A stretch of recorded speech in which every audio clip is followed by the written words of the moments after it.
We're on the blood path now. Hey Skirk, how you doing? Hey Scorch, hey Joe, hello. We're back. We live with some Borderlands 4. Not playing, unfortunately. I just want to play. I just want to play. 44-month streak, hell yeah. Thank you very much, Skirk. Much appreciated. Give me the game, please. Please. I wanna play. I just wanna play it. How's BL4 off stream? No. I wish. But no. But that was the case with Borderlands 3 after coming back from Gamescom. I'd spend, 4 hours playing Borderlands 2 on stream, end stream, immediately fire up Borderlands 3.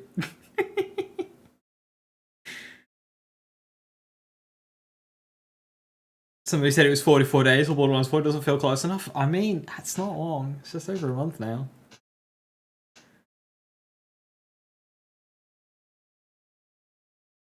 Lazy BL4 beta tester? I wish.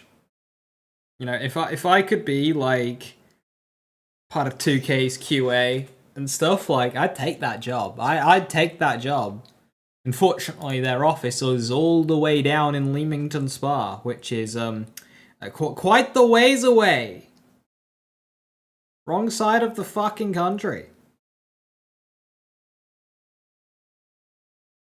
Rafa shot was fire. I will be watching it here in a second. 5-minute walk from my house. Hey Viper, how you doing? Good to see you. Hello.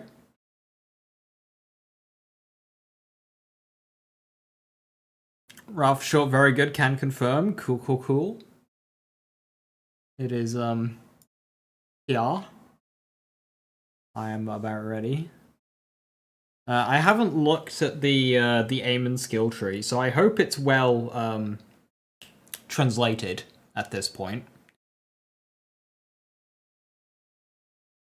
You being a Gearbox QA says, which is obliterate all the fun broken builds. I mean, I don't really see how they'd interact, overlap, to be honest. QA isn't just, sorting out balance. A lot of it is just functionality shit. What happens if you turn these settings on and interact with all the menu items? What happens if you do this? And it's just, a bunch of stuff not actually related to core gameplay. Just, instances people could happen on. That takes up a lot of QA. Just testing random shit over and over. I have a cousin that's never played any of the Borderlands series. Talk about Borderlands 4 and he's willing to join me. I'd love to get him into the Borderlands world first. Should you try 2 or 3 prior to BL4? Considering there isn't much time between now and 4's launch, I'd say there isn't much time to dive into an endgame, so I would put him on with Borderlands 2, since I think that'll grab him the most story-wise. I think Jackal will carry them, and they won't be able to play enough to really get into any of the games. If there was more time, I would recommend 3, but considering there's probably only enough time for a casual playthrough or 2, I think Borderlands 2 is probably the way to go for here. With the heavy preface that it is a 13-year-old game, the gameplay will be a bit dated. As long as you're very clear on that, and that the gameplay of 4 will be dramatically updated, I would set them on with 2 personally. You had a good camping trip over the weekend? Oh yeah, how did that go? These will make Borderlands bad for real. Tell them to bring Pickle back. Actually, 2 minutes from Gearbox in Frisco. Nice. I would love to go to their office. To go to their office, I would love nothing more.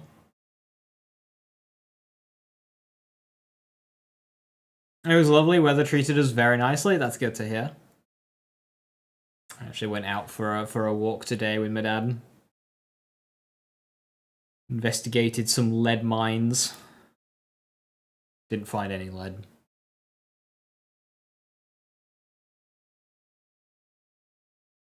Actually, we found a very tiny amount buried in some rock.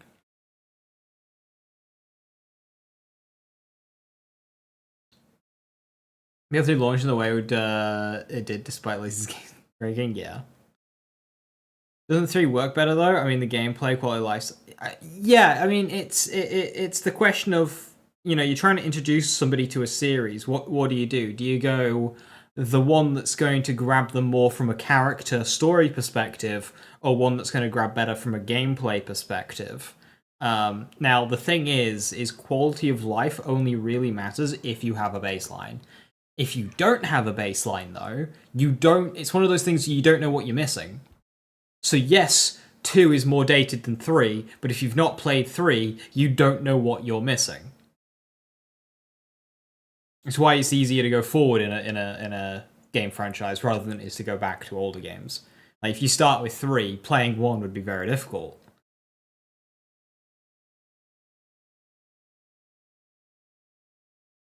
Yeah, and you could do either 2 or 3 as a recommendation to get somebody into the franchise. But I would, just given that there isn't much time between now and launch, um, there isn't going to be much time to really dive into the end game, and I think going with Handsome Jack's story would be better than going with the twins' story. Because I think the twins might put them off, whereas Jack definitely wouldn't. Especially since it's much easier to say, yeah, the gameplay is going to be a lot more updated 13 years on. You can't really do that when it comes to story. You can promise them, oh, the other games are better, we promise. But, like, yeah.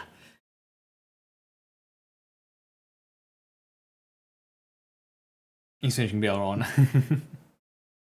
Anyone showing BL1, everything's so, yeah, you don't need to show 1. I mean, in terms of raw content to do, 3 blows it 2 out of the park. Well, that's the thing, Joe. If you are going on with it, definitely 3. But they're just, you know, there isn't much time for that, especially for somebody who will be discovering everything. Like, pure discovery takes a while. You're not, between now and 4's launch with it, you know, when you're just getting into a series, you're not going to get much done.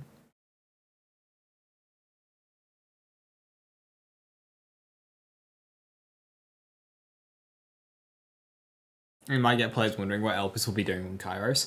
I'm sure they'll have a story thing. So like, they'll probably explain what Elpis is, and they'll explain why it's on Kairos. In those opening scenes where Marcus is like, "So you want to hear another story, eh?" It'll just say, "Yeah, the Elpis is a key. It was a moon over the planet Pandora, and that there was a very powerful siren called Lilith." And in an effort to save Pandora, she teleported it away, but ended up crashing on Kairos. Boom.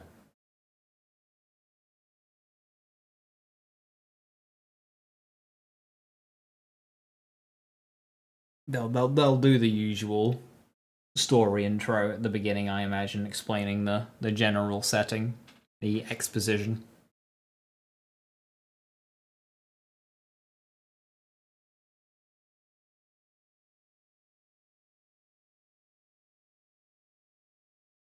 Right, so plan for today. We're gonna watch the short. I doubt there's gonna be much to break down. What's an Elpis? I doubt there's gonna be much to break down from it. It's not gameplay. It's quite long, isn't it? 5 minutes, this one. And then after that, we're going to go look at Aiman skill trees and see how long that takes us. It took us about 2 hours, I want to say, per character. with Rafa and Vex. So we'll see how long Aiman's takes us to sift through. To get one more Radar Y certificate. Good luck. I need to do Uthduno. I haven't fired up the game since the summer festival, so I need to do that. Rafa Poggies. This is our war criminal. With his ridiculous skills. Let's get in and watch this. So, sit back, relax, grab your popcorn, let's go. Hi, Brucey. How you doing?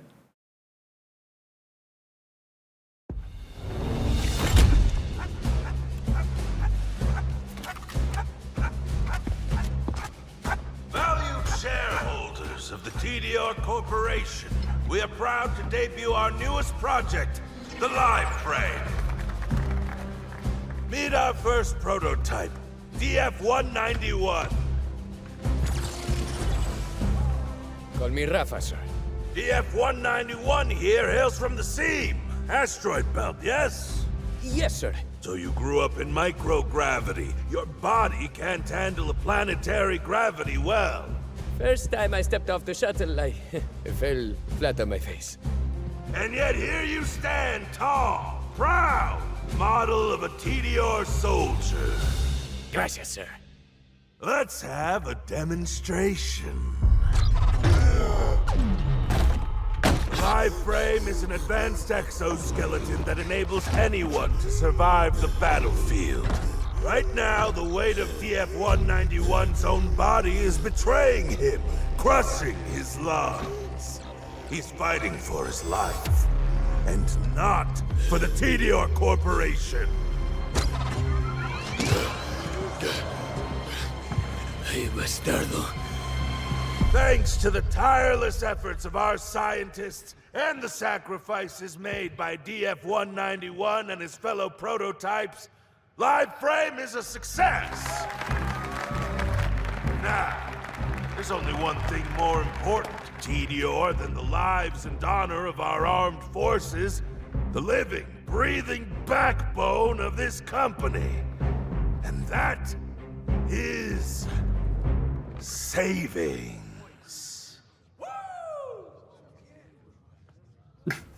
Project Live Frame is too expensive. What? The board has decided to reduce our overhead in R&D. What's the most expensive part of soldiers? Keeping them alive. The dead frame enables exoskeleton-fitted soldiers to fight even after they perish on the battlefield.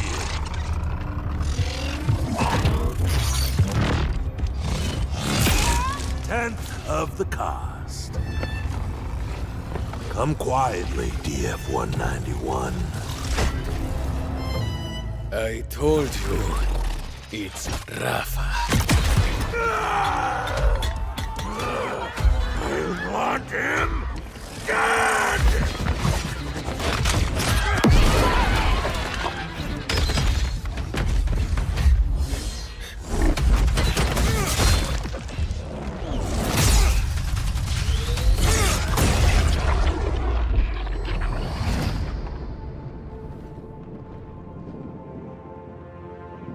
Lo siento, my friends.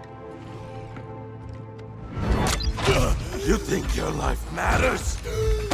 This is Tediore. Everything we make is cheap, designed to be thrown away. The guns, the soldiers, we are, all of us, savings.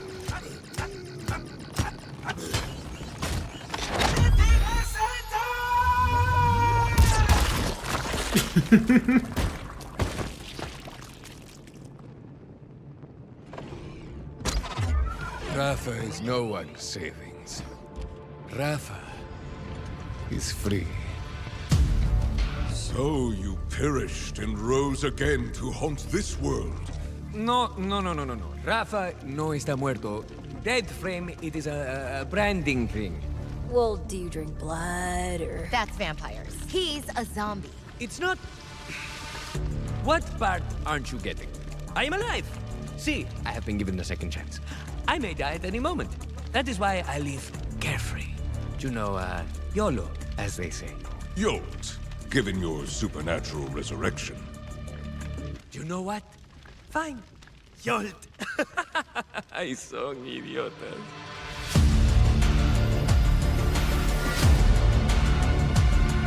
Cool. YOLO in the Big 25. Classic Borderlands writing. Yeah, no, those dead frames are really cool. I kind of hope that there's like an area of Borderlands 4 where we're fighting Tediore soldiers and we're just fighting dead frames, because that is such a cool enemy type. I want to fight them.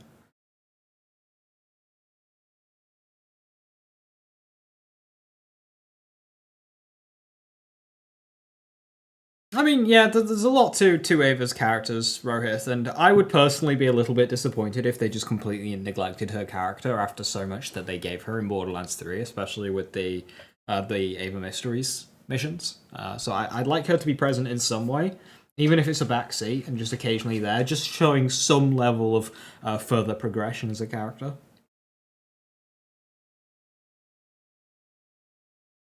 Cypher really likes doing exosuit that controls dead bodies, and for good reasons. It's raw and horrifying. Yeah, it really is.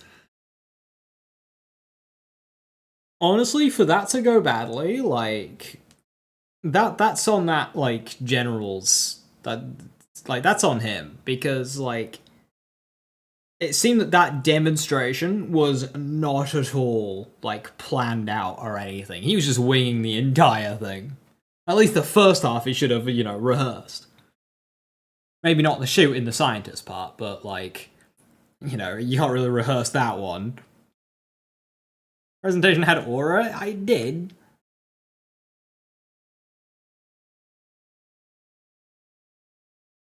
But you could tell that the whole thing is like, yeah, we got this thing, but it's a bit expensive, so we're going to do it to make it cheaper. But none of the people in the crowd really cared about that or cheered. So you can tell that the internal morale of Tediore is actually against the core of the company. I'm reading too far into this, aren't I?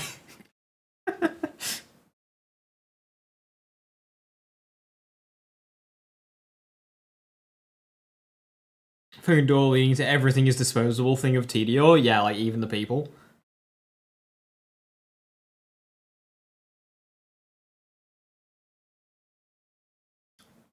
Once you're in the suit, you're just eternally Tediore. Yeah, I mean, it's not like Rafa has much of a choice.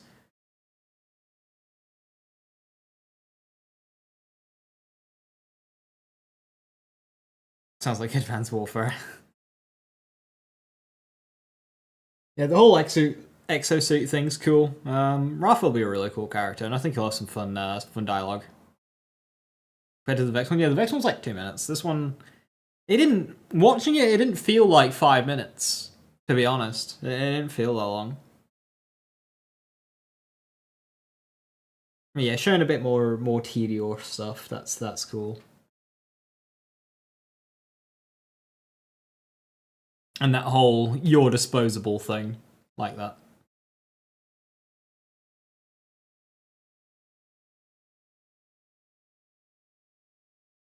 I'm just kind of noticed on this Borderlands art, the chains coming off the back of the Ripper Bandit. I wonder what they're about. These, I guess the whole thing is that they're chained up. And that they're breaking free. I'm not buying the game for like 2 months. I'm not. I'm buying that game on launch. Playing the shit out of it.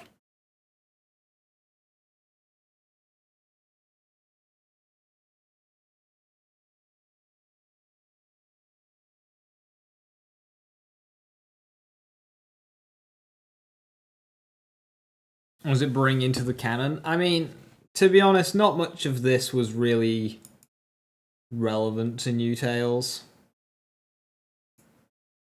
Like, these suits, this suit design here, the soldier design, is very similar to what they used in New Tales. That's like it. There's like nothing else here that's similar. I mean, the fact that guns with legs are just like a part of the military and they're just kind of rolling around, they talk to soldiers and stuff, like that's a thing in New Tales. But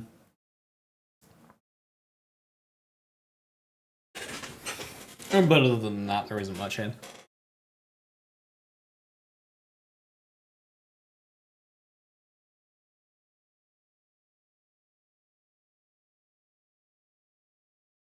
I believe these scientists might have been in the game, but only as a background role that didn't really do anything.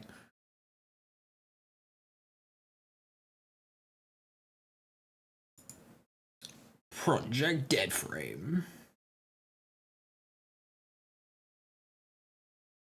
I think the idea of fighting a soldier, killing them, and then they just get back up and the suit just starts autopiloting. Like, that is a great idea for an enemy in a game where you gotta kill them twice.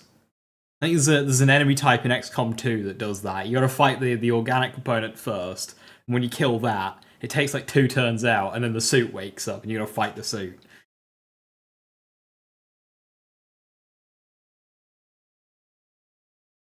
So I hope we get this in some kind of gameplay element. That'd be so cool. Needing to kill them twice. So creepy, very creepy. And kind of wants to play New Tales. You just want to spend $40 on it. Yeah, definitely not worth that. I picked it up with the Pandora's Box when the Pandora's Box was on sale. It was like the last thing I needed. It was like that and a couple of BL2 skins that I didn't have. So it cost like £9 for New Tales and a bunch of skins. You liking these character shots? Really well made. I'm really looking forward to Aiman's. I mean, both Aiman's and Traunt's. Harlow might have the actual, like, Daniel Traunt.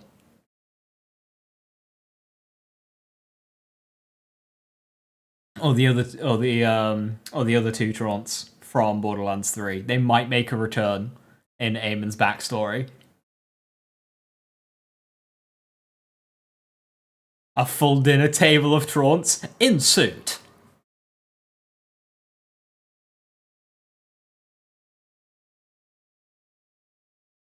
The suit stays on during dinner. This suit's great. I'm peeing right this second.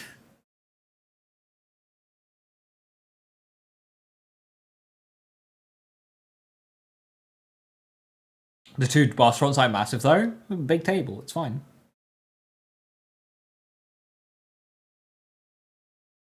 Father Traunt with a drawn-on mustache.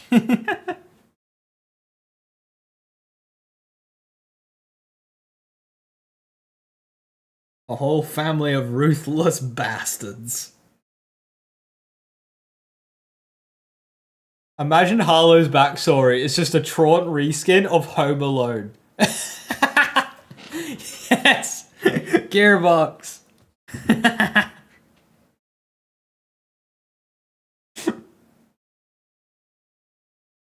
All the Traunts go off to war and she stays at home. Home alone.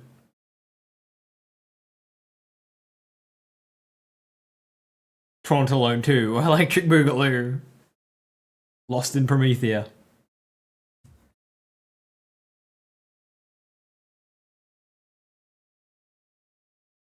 Like how good the new NPCs look. It's still taking me time to adjust, to be honest. Because there is definitely a new look about them. But in my mind, they end up... They kind of look very similar to, like, what I see in a lot of other games with the kind of cartoony art style. So my brain's just kind of like... Yeah. Trying to tell me that this is still Borderlands. It's... I mean, it looks a bit better by being a lot more modern on a newer engine. But you know what the Borderlands 4 kind of style reminds me of? Agents of Mayhem, if you've played that game. Now, I know that game had a very, very different like kind of cutscene animation, but the general gameplay style, it's kind of a bit similar.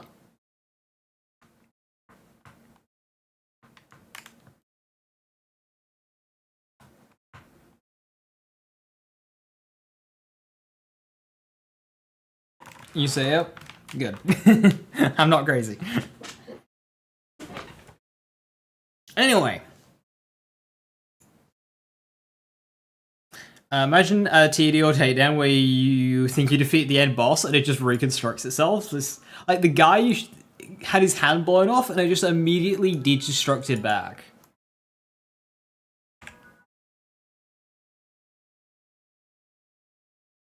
Like, trying to fight Tediore where they just, like, you blow something up and it just digistructs back. It's like, oh.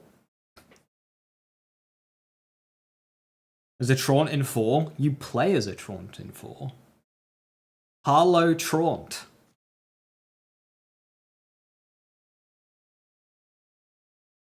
Tediore Bounty Pack where the bounty is on Rafa and we have to fight off people trying to claim it. Yeah, those micro DLCs. They could have a Tediore themed one. Yeah, that works. That works. She missed that? Yeah, she's a Traunt. This is an actual skill tree or fan made? Both. This is the skills taken from the gameplay event in Billy Billy World, and it's been translated because it was in Chinese. It's been translated and put into this fan made website. Well, this is Max Roll. This covers a bunch of different games. We got like Destiny in here, Night Rain, Borderlands, WoW, Diablo 4, Path of Exile, Wu Chang, Expedition 33. Bunch of games here. It's like a build website.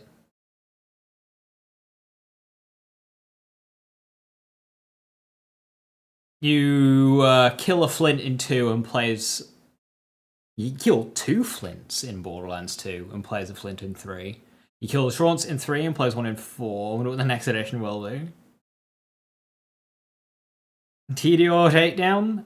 I really hope the bounty DLCs, there's 4 of them in Borderlands 4.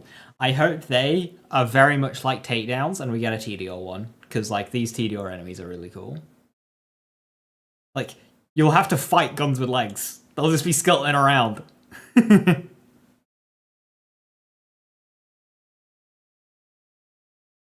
Throwing insults at you. Oh, guns with legs throwing insults at the player as you're fighting them. Oh, we need a Tediore bounty DLC. Abso-fucking-lately. Tediore is just as evil as the other corporations? Yeah, they're all evil. It's kind of the point of it. It's all like this dystopian, like, galaxy run by, like, this hyper-capitalistic corporations ruling it in the name of profit. Profit before people. That's our motto at the Tediore Corporation. If you're having a tough day at work, just remember, you're expendable. Right, Aiman. I don't know anything about Aiman. Really, I know he's got melee stuff, and I know he's got cryo shit, and I know a lot of his action skills are very similar to Clawbringer. His entire design is similar to Clawbringer, to be honest. He's an absolute unit. So I'm not really sure how exactly the action skills are set up, so I don't immediately... So like with Vex, I was like, yeah, I want to do Incarnate. With Rafa, I was like, yeah, I kind of want to do Melee. Aiman, I don't really know. I'm going into this one a lot more blind. I can do so much with Tediore, with Digistructing, yeah. So I guess we'll go from right to left. Starting with the Revenge Tree. Which is... that one. Oh, that's the Whip and Shield. The dude destructs his whole hand back, yeah.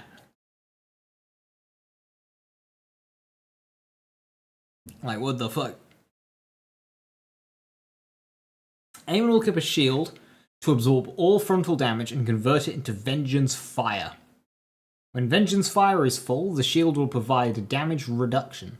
If Vengeance Fire is not obtained within a period of time, it will be quickly consumed. Press for a Forging Wave, dealing freezing damage to enemies it passes through, consuming damage from the Vengeance Fire boost. Maximum fire, 185, damage reduction 6%, Forging Wave damage 49, that's not too much. Vengeance Fire consumption 20% when using Oil C. What's Oil C? 20 seconds, 70-second cooldown, Jesus.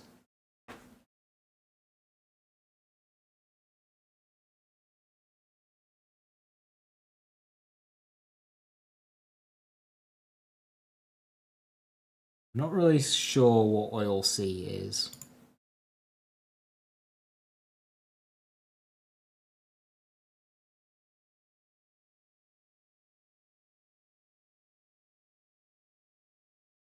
You can still shoot while the shield is active, yeah. Now, does Aiman get a handling reduction. I'm guessing no, it doesn't mention one. But the fact that Aiman is just so built different, he doesn't get a handling reduction when he starts one-handing weapons, yet Rafa does. That X suit may be strong, still not as strong as Aiman. In Tier 1, we have Nature's Wrath, improves Aiman's status effect application rate and freezing efficiency. When it activates an action skill, this will be the translation, right. When you activate an action skill, this effect is doubled. So 5% per point to 10% per point. That's quite good, actually. 50% cryo efficiency.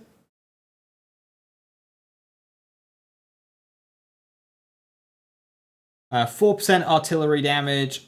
That'll be ordnance. 4% magazine capacity per point. That's not much.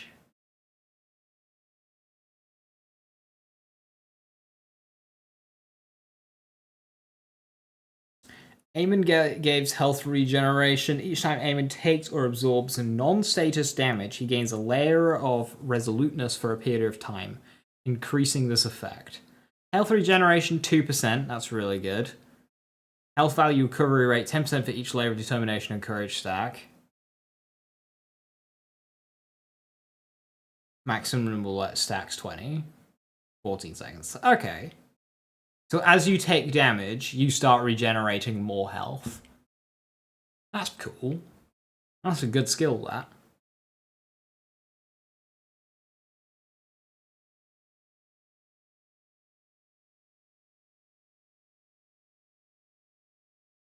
Definitely make Aiman super. I mean, these are already good. That is already a good skill to start with. What's this one? Scar tissue, max health capacity, repair. Okay, so in order to even start this tree, I'd immediately go 3 Unreal Excitement. And that right there, that is a good skill. Like, that is high value for the amount of points it takes. I'm not really losing out by not going anything else. So its competition is low. So yeah, that already pleased with how they've done that. Just hope there's no lifesteal in this tree. And then let's grab 8% mag size and thingy damage. Yeah, inbuilt 6% health regen, that increases as we take damage.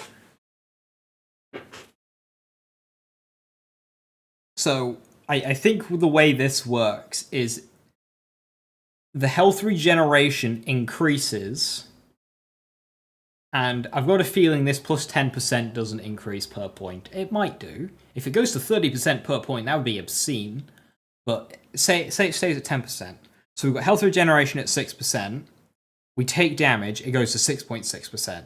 We take damage again, it goes to 7.2%. And that goes up to a maximum of 20 stacks. You know what you could do? Is take a low-level splash pistol like a sellout and shoot your feet to gain max stacks. You're not taking much damage, but now you've got loads of health regen for when you go into combat. Hey gang, how you doing? Thank you so much for the 78 months. Much appreciated. Cheers. 78 month streak, that is insane. Thank you very, very much. Hope you're doing well. You don't remember him having any aggro draw mechanics co-op? It'd be cool if they gave him that. So tier 2 skills, we unlock an augment. We have Cracking Chill. Forged Wave now consumes more vengeful raids and explodes on impact, dealing AoE freezing cannon damage. So that would be ordnance, maybe. If Forged Wave passes through the firewall, I guess that's the shield. It will further increase the blast radius. Cool. When launching the whip, Aiman will taunt the enemy and send out a freezing pulse every second, causing freezing damage to the enemy and restoring the health of allies. While aiming, Our movement speed is reduced, but our guns will gain bonus frost damage. Each shot will consume vengeance. So there's a taunt.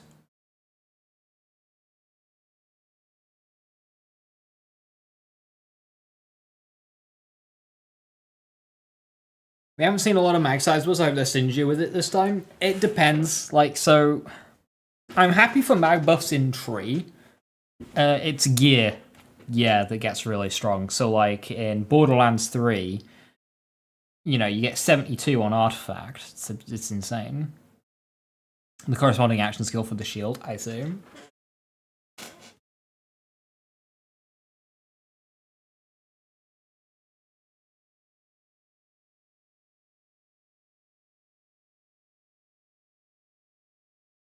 It doesn't really explain that on the action skill descriptor.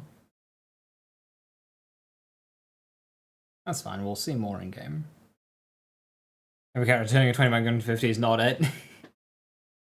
I mean, on one hand, sure, but on the other hand, I don't like guns where I'm reloading it more than I'm shooting it. And with all the fire rate boosts that we end up getting as well, like, I'm all for having huge mags.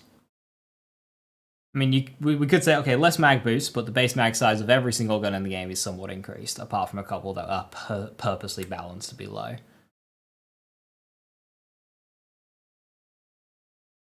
This is passive. Is there a way I can read that?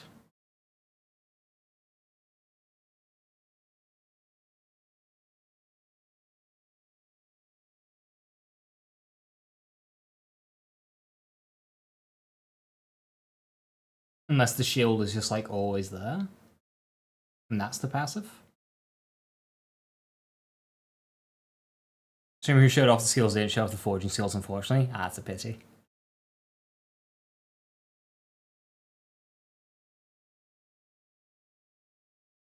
Freeze speed with something like a shotgun sounds nice. Yeah. Yeah, if it's costing per shot. Yeah. Currently no translation for his passives. Pity. That's fine. Expected.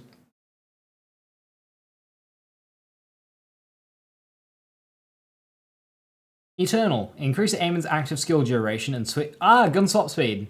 Okay, so that will take us to what? Like 30... Yeah, about 30. A little bit over, actually. 6.67. 33? 4% action skill duration is quite poor. That's 20%. Yeah, that's an extra 4 seconds. But swap speed's nice. Comet Trail. When Aiman causes ordnance damage, I'm guessing artillery is ordnance, there is a chance that the frozen status effect will be applied, causing continuous freezing damage for a period of time. Comet Trail is affected by status effect inflict rate. Ooh, okay.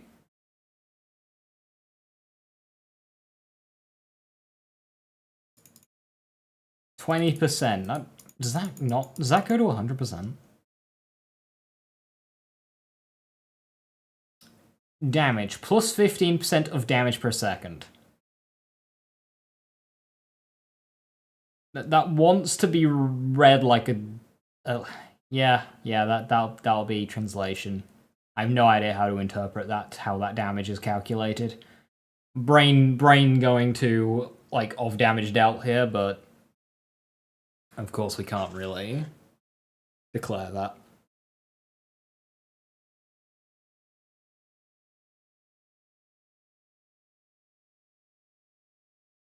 Assuming to be ordnance.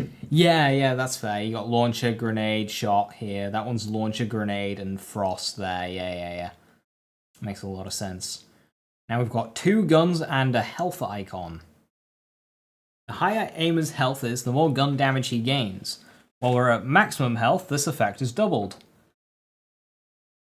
Gun damage 3% when full. So that's 6% gun damage per point. Only 3 while it's empty. Or while it's not full. Depending on what else is in this tree, that's not a very exciting skill. Yeah. 30% gun damage at maximum HP, 15% otherwise.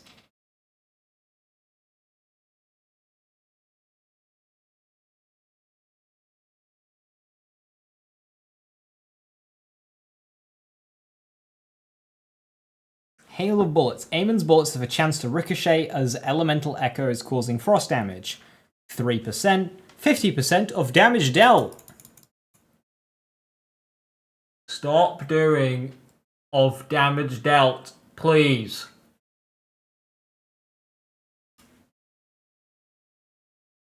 Mechanic, kill skill. Aiman restores a certain percentage of ordnance cooldown time. 7% up to 21. That's cool. So recovering 21% of our ordnance every kill. That's really cool. I like that a lot.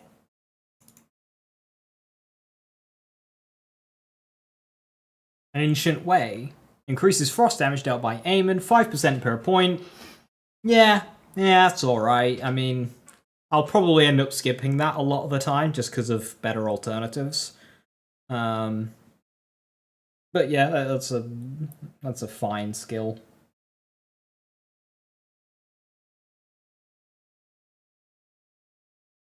But then again, it will be a bonus that can be double dipped into, and currently I don't have much damage. Warrior's Cup. If Aiman uses a repair kit when launching an active skill, the duration of the active skill can be partially restored. Oh. Wait, okay. No, that doesn't let him spam it more, unfortunately.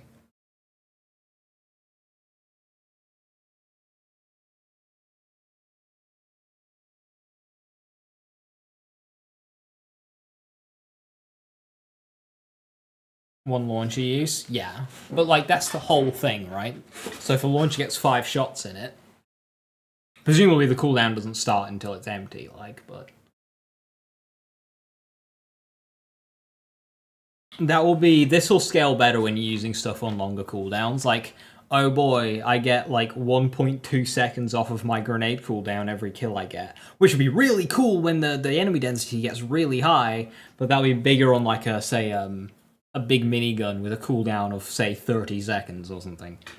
Getting 5 seconds off every kill you get, that's quite good.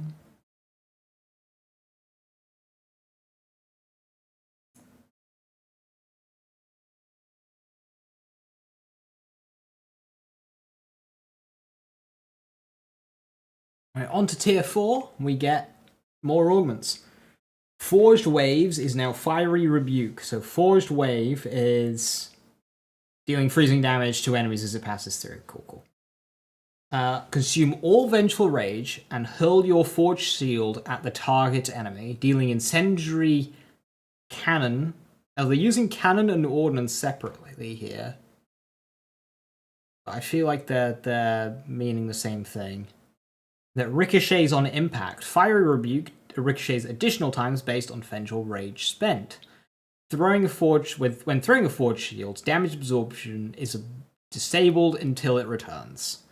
188 damage is very high, and an extra bounce for every 20% on Vengeance consumed. Cool, so you build up a ton of Vengeance. Forged Wave is the whip variant. Okay, thank you for clarifying that. So you build up your Vengeance, you throw the shield, returns, you build up your Vengeance, you throw the shield. That's a fine loop. This could be good if there is a low cooldown rep kit on Warrior's Cup. Yeah, you spam that, keep your duration up, which allows you to like spam this more. Absolutely. Eternal Winter. Forged Waves now partially restores the duration of action skills and Firewall when damaging an enemy. It can be activated up to 3 times in a row. The third time it is activated, it will fire a giant Forged Wave that deals higher damage but does not consume Vengeance. Okay. 314. That is big. Out of all these low level values on these trees, that is a big amount. Assuming that on these trees are all based off of the same level. And then Storm Spear. This is how you get the spear. Forged Waves is now a Stormlance. Press throw to forge a spear, causing shock damage on impact. Consuming Revenge. Rage increases damage done. Rage.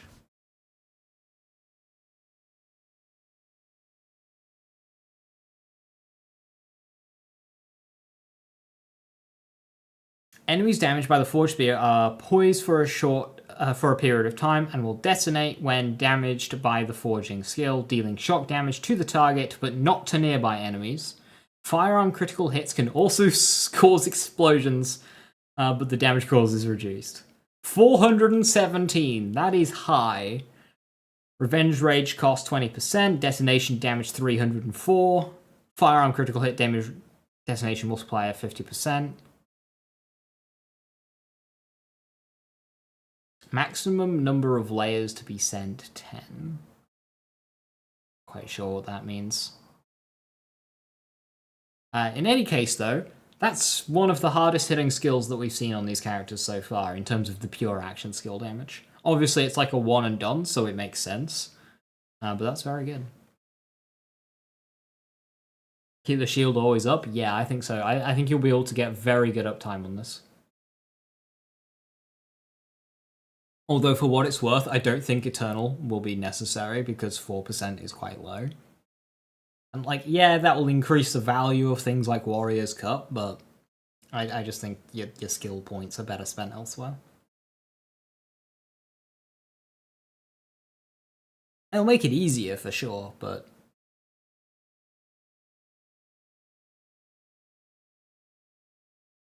"10 detonations on one target." Ah. So you shoot them 10 times and they go, okay, I see. At 304, okay, yeah, that's really powerful then. I think that if these are bound to be able to kill bosses, that'll be a good choice so far. Green trays the same wording, cool. Wildfire starts, Prairie Fire. Increase Aiman's ricochet damage, burn damage, and burn duration. 5%, 3%, 3%. Okay, decent skill. Eternal Winter is not the is the augment, not the node. Ah, right. Action skill duration recovery, I see what you're saying, yeah.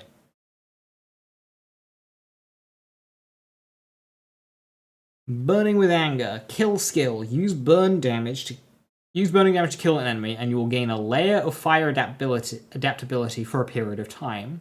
The stacking of fire adaptability will increase the reload speed and active action skill cooldown rate. 0.8% reload speed per layer, 1.2% per level. Layer, I guess. Stack duration 30. Ooh, 30-second duration is cozy. Maximum of 5. So that'll be what? 20% reload? And 30% cooldown rate after 5 kills in 30 seconds. That's alright. If the maximum number of layers goes up with points, that'd be very nice and welcome. You see, so far, this tree is feeling relatively, like, balanced and good. I'm liking this tree so far.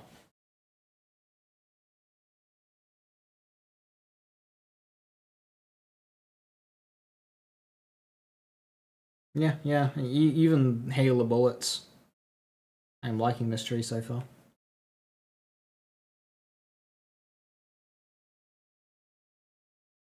Is this killing with fire damage, fire status effect damage, or while an enemy is affected by a fire status effect?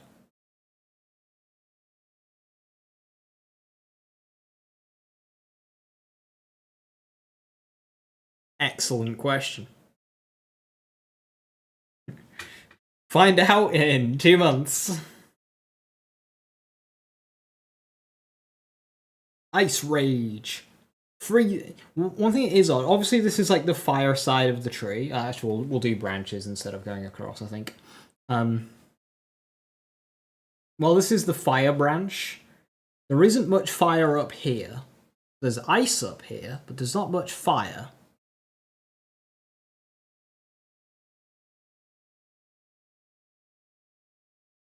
Fire status effect. That could limit usability. Aiman gains a super shield while dealing ordnance damage. 20% per kill. No, when dealing damage. Oh, it's while dealing damage, not a kill. Fuck. 4%? Okay. Right. Internal cooldown. Yay, nay, what's the duration? If I unload a shred of fire into an enemy, is my super shield just gonna go up? Like stonks. And this, of course, we can spam our ordnance a bit better with mechanic. So yeah, that's cool. I like that. Disco Inferno. When Aiman applies incineration to an enemy, its rate of fire will be increased for a period of time. Burn it, baby, burn it. 1.5% fire rate per layer. They last 7 seconds and 3 stacks.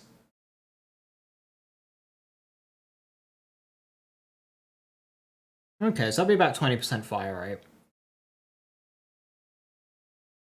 I'm guessing incineration is just fire dot, which that will stack up very quickly if that's the case. Especially if it's able to get stacked on a reproc. So if I just shoot one enemy with a bunch of fire, that can go to 3, even though I only have 1 dot on them.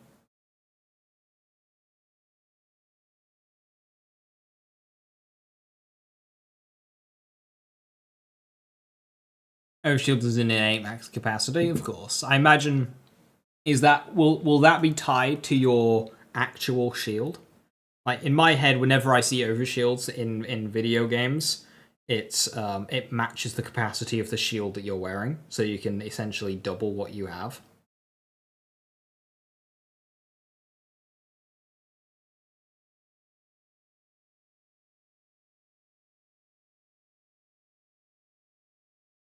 World Destroyer. When Aiman lands and slams, he consumes all fire compatibility stacks to create a fire fissure in front of him, dealing burning melee damage to all enemies hit. World Breaker deals bonus damage for each stack of elemental compatibility consumed. 54, 20% per stack, 60-second cooldown. Alright. Gear bonk. Remove the cooldown. The cooldown is our capability of building up stacks. That's our cooldown. We don't need a 60-second cooldown. The cooldown is the ability of the player. Let us spam our slams. 50% of max shield at base. Okay, cool. Yeah, I figured it would be based off of your current max shield.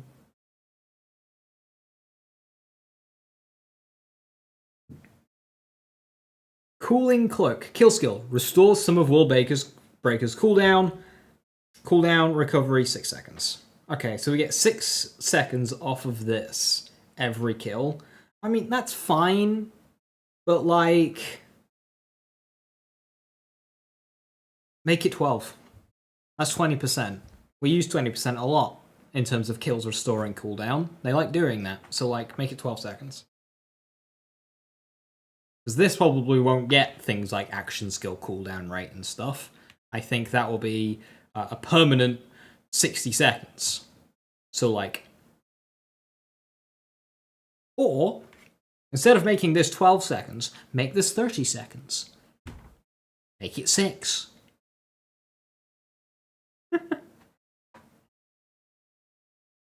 Like, a skill that's 54 damage increasable on a 60-second cooldown does not seem fair. We'll see how it goes in gameplay, of course. On the middle branch. Ice Rage. Kill skill. When you kill an enemy with freezing damage, you will gain a layer of freezing adaptability for a period of time. The stacking of freezing adaptability will increase the damage of the gun. 1% damage per layer, so that's up to 5% per point. Okay, 25% gun damage. Okay, so that's the same as this one then.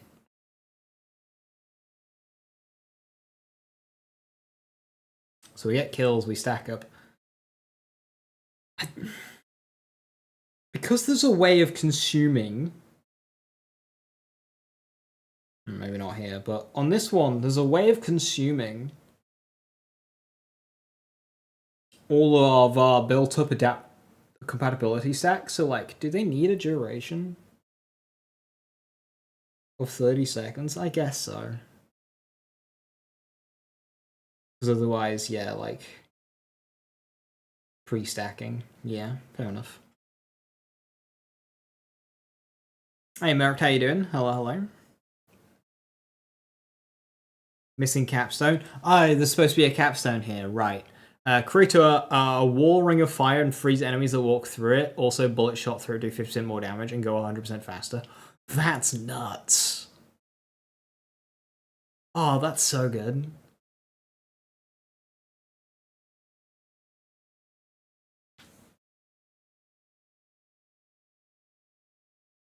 North Wind. Aiman's gun critical hits have a chance to inflict additional slowness on the enemy, with the same effect as Frost when causing freezing damage. The chance is doubled when kill skill is active. Is this just Brain Freeze? This just looks like Brain Freeze. I think that's Brain Freeze. Right. A lesson about how Brain Freeze works. Brain Freeze is not necessarily a skill for cryo-weapon builds. Brain Freeze is a skill to allow you to get the benefits of a frozen target while using not a cryo-weapon. So if you have a fire build, going with Brain Freeze, or in this case North Wind, is a good option, because it allows you to freeze enemies whilst using fire. Fire Merv Grenade is going to prop both fire adaptability and frost from the top part of the tree. I hope Hex Grenades are back.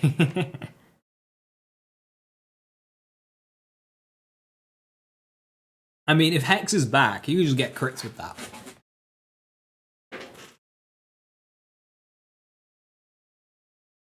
Winter's Kiss. When Aiman causes ordnance damage, it will consume the corresponding number of adaptability stacks according to the number of nearby enemies. Generate tracking echoes, causing ranged frozen damage. 7.5% of damage dealt. That's cool.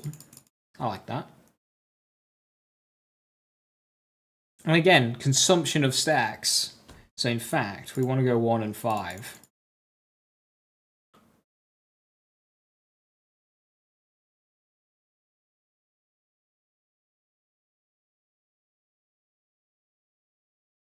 I don't know how that will like benefit based on the number of stacks that it consumes, but I imagine it'll be better.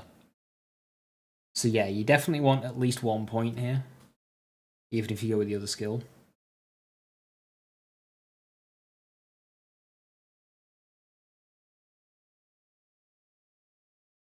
Tied through prerequisites. You have to have a point in Ice Rage in order to get Winter's Kiss, because that's present on some of the other trees in Max Roll. If that's the case, it makes sense. Yeah, cool. So like you'd go 1, 4, and then you can get points here. When Aiman applies a status effect to an enemy, there is a chance to restore some of his shields and ammo. Ammo recovery plus 6% per point. Oh, that's right. If this works like how Violent Tapestry works on Amara's skill tree, that will be fucking insane. So for the purpose of Violent Tapestry, if an enemy is already dotted and you hit them again with the same element, whilst you don't technically apply a dot, it will still count for the purpose of stacking Rush, because you still applied a status effect. So if this works the same, if your status effect chance is high enough, you'll just have like infinite ammo. Because 6%, that is insane. Even with an internal cooldown, with the right weapon, I'm sure it'll become a little bit more limited, but it'll do it. You think like Leave No Trace Flak.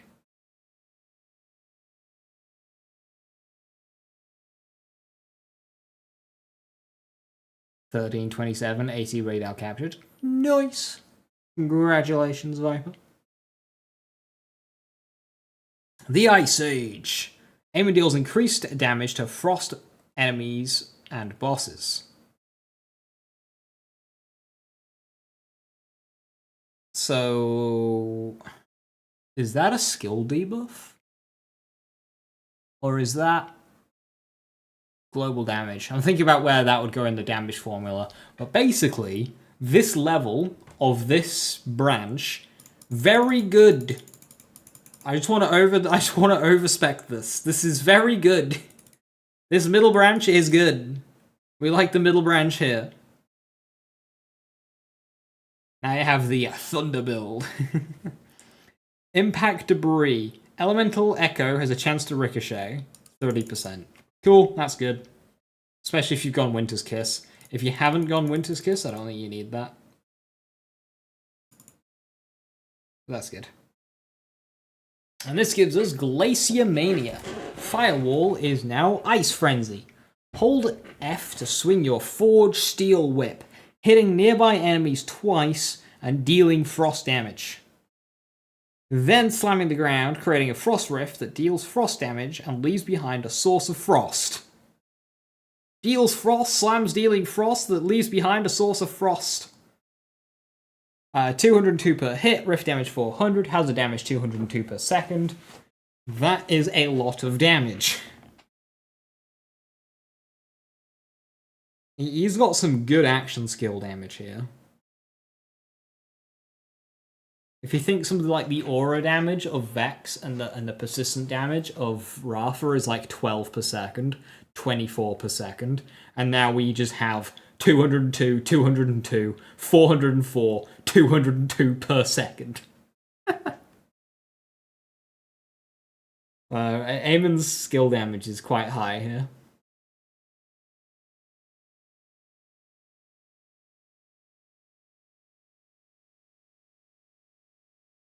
Onto the right-hand branch. Ordnance damage has a chance to crit, which will shock the enemy. 3% per point. Doesn't seem super worth it. Oh, this is the branch with the spear augment. Thunder's capitalized S, Fury. Kill skill. When you kill an enemy with electric shock damage, you will gain a layer of electric shock adaptability. Stacking electric shock adaptability will increase critical hit damage. 1% per layer. 25% total. Okie dokie. Strategist. Aiman's hipfire will increase his rate of fire, but reduce his gun control. When aiming, increases Aiman's gun damage and handling. 4% fire rate while hip firing, minus 6% handling.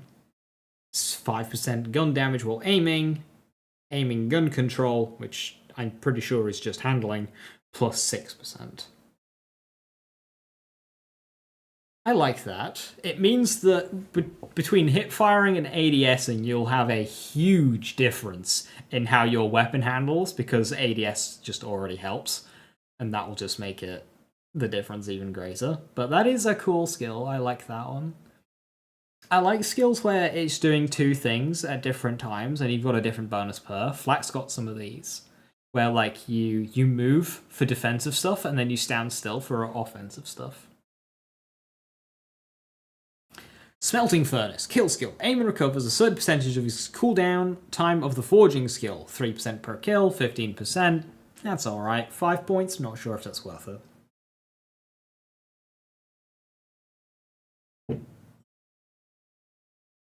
Thump Anvil. When Aiman causes active skill damage, it consumes a layer of electricity adaptability and generates a forged thunderbolt to attack the enemy, causing electricity damage. 12.5%.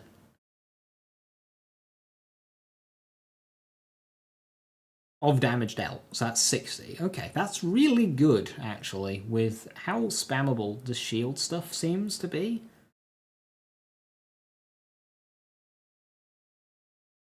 That's quite good. Translation time is confusing. Yeah. I think whoever was inputting this could have taken a little bit of like some liberty. So things like artillery damage that they could have put they could have put ordnance in. When it says layers, they could have put stacks. Just to make it a bit easier. But yeah, it's gonna be tough until we get a proper like English build with Aiman stuff.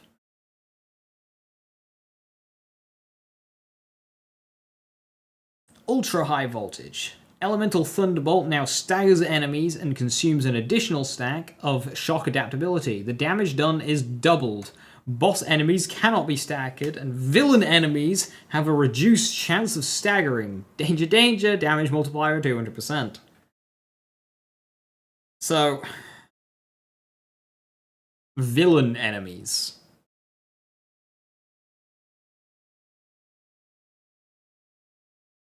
Sure. 1 out of 1 skill. If you've gone here, probably worth it. That's bad translation. What could villain enemies mean? Like mini bosses or like a new thing? Enemies with like names but aren't a full boss? So, you know, mini bosses. That would be my guess.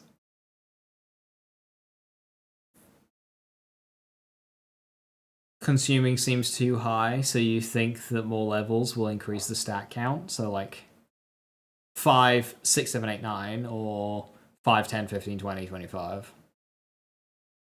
Badasses, mini bosses. Yeah, it could be like badasses, mini bosses. That's probably what it is. Depends on how easily you gain stacks. It's a kill skill for each one of them. So it's get a kill within a 30-second window. You 5, 10, 15, 25. Yeah, that would make sense. That makes them very good. Kind of like Phalanx Doctrine.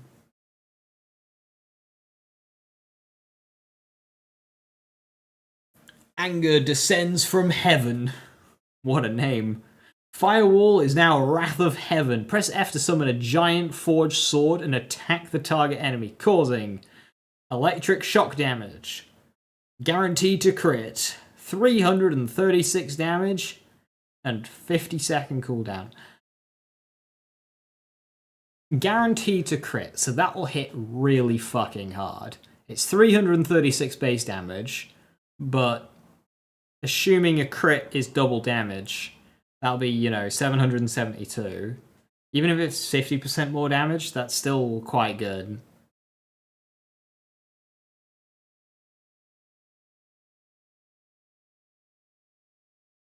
It's about 500. Raw name, hope it's cool.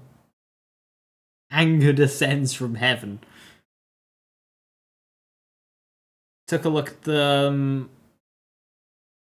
last night, currently leaning towards green and red, but it will be the last vault until you play Build Rise, so builds will be out by then. And it's the first tree I've looked at, it's blue.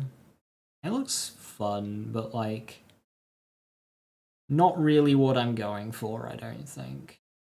I mean, the spear action skill is the action skill that I was initially most excited for, but it seems to be, and it still is, this is still cool, it's a lot of damage, but the tree itself, I think is quite well balanced, and I think it's very well put together, and I like this tree, and I think this is one of the better design trees that we've gotten so far, but it's probably not something I'll be jumping at.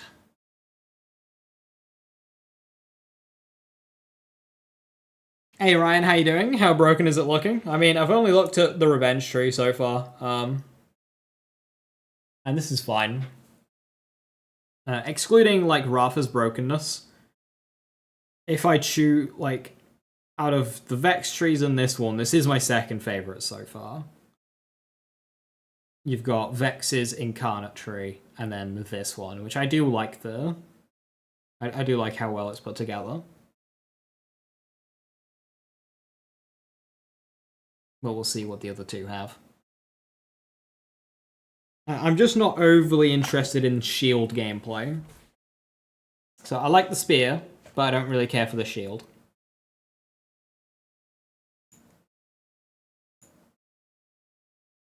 So, yeah, in terms of a build, I suppose you don't really have to choose.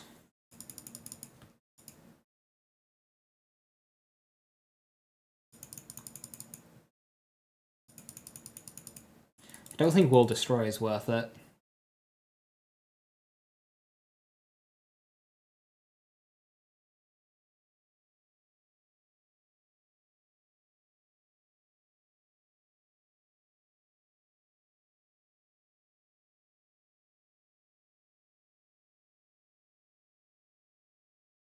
So you can go something kind of like that.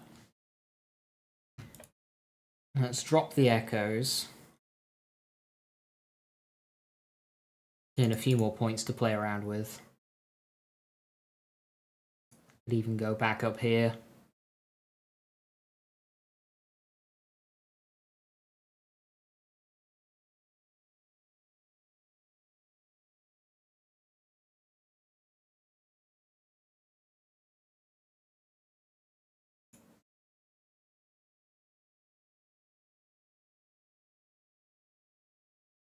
You'll be playing Rafa on launch, but I agree that Vex's Incarnatory is super well designed. Yeah. I mean, I like how Vex is designed as a whole, but like the summon playstyle is just not one that I particularly care for. However, badass explosions being launched from my hands, very cool.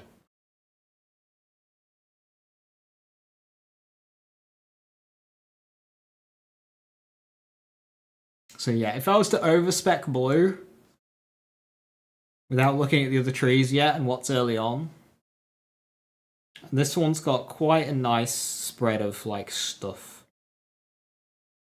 I mean, we could even skip out on the whole shock thing and just kind of like grab Ice Age and shit.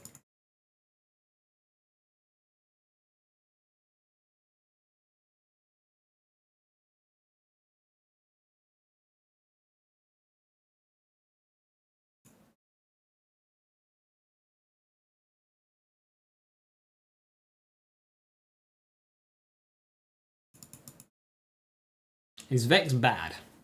I mean, we haven't gotten the game yet. I mean, in terms of her percentage numbers, it is low compared to Rafa. But yeah, we don't have hands on the game yet. Vex feels like she's missing swap speed. No, Vex is missing swap speed.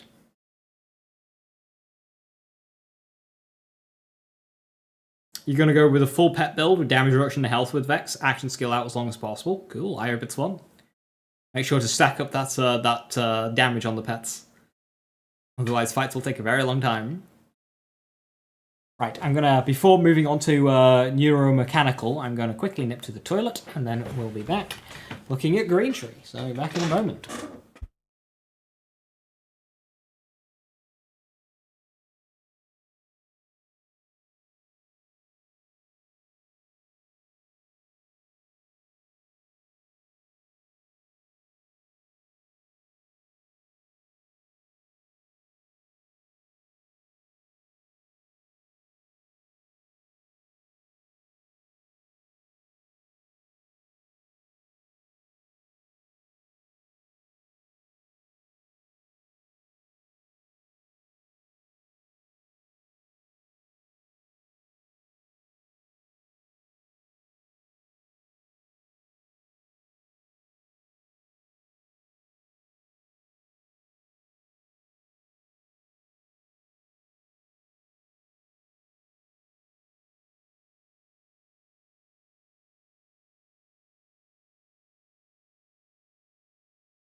I'm back. So just based on the name, Neuromechanical seems like... To me, it's going to be more around the drones.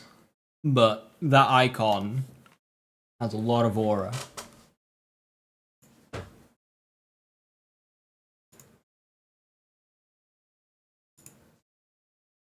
Harsh Furnace.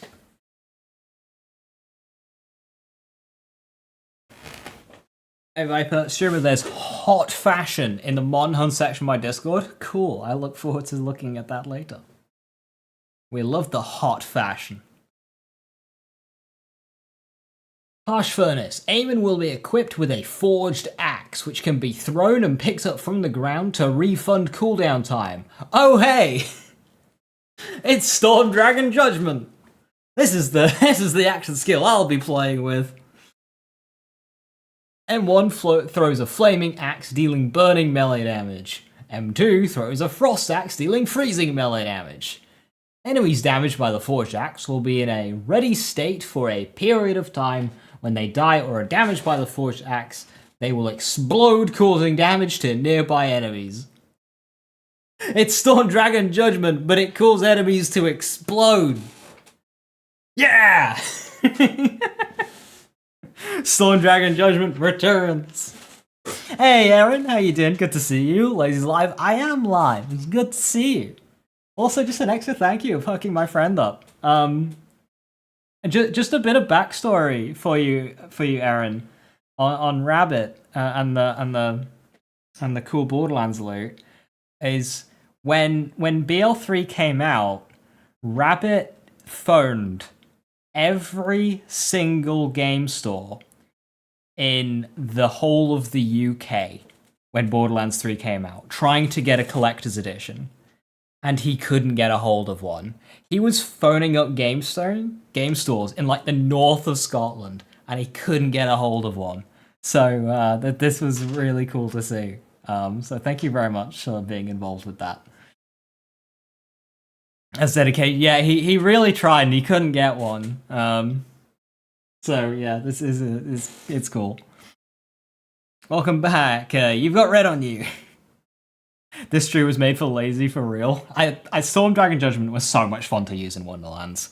And like, yeah, there's a little bit of action skill recycling here through this game, especially with like we got Cleansing Flames as well in here somewhere. But it's like the coolest action skill, so we'll forgive them. Forged axe damage 104, detonation damage 107 per stack, waiting time 10 seconds, maximum stacks 10, so that goes up to 1,000. 50% cooldown return when picking up the axe, 20-second cooldown. Cool. That all sounds good to me. Shorter cooldown. You get 10 seconds back. That's very spammable. 10 seconds base before bonuses. Oh, what's happening with Maxwell so much? Yeah, I mean, we've had a different kind of builder every game, and this is just the one to put together, the Borderlands 4 ones. So, like, we had a very unofficial, just dedicated website for Borderlands 2 and 3, that then became Loot Lemon, and I'm sure Loot Lemon will get Borderlands 4 trees as well. But yeah, Maxroll has got it up nice and quick for us to play around with, which is cool. Alright, so, Tier 1, we've got Cast Iron. Improves Aiman's forging skill, cooldown rate, and gun control. Oh, cool. Immediate cooldown rate. Sick. Loot Lemon, yeah, it was just a nice centralized place with Loot Lemon, it was great. Before the Storm, kill skill increases elemental damage caused by Aiman for a period of time. 2% per stack. Stack duration 14 seconds. I'm liking these longer kill skill durations. 7 seconds I always felt was just way too short. 14 seconds looks much comfier, up to 3 stacks. So that will be 2%, so I'll go to 10% per stack, 30% total, elemental damage. Yeah, 30% elemental damage tier 1. That's cozy. That's really cozy. Increases Aiman's critical damage after dealing melee damage. This effect is doubled for a period of time. Reload speed plus 5%. Yeah, I think that had a bit of a translation hiccup, this skill. 5% critical hit damage, doubled for 12 seconds. After we've dealt melee damage. Which 12 seconds. Well, this is 10-second cooldown if we pick the axe up again, so... If that's 10% critical hit damage per point... Or, I think this is my tree. Isn't his cooldown rate only for his secondary action skills? Yeah, likely. I don't really know how they work, though. But yeah. Drones deal melee damage for you. I'm not really sure how the drones work, since my only real interaction with these characters is based on this skill tree. So, yeah. But, I mean, 12-second uptime. And it's 5% even without the bonus, so, like, that just seems like a good skill.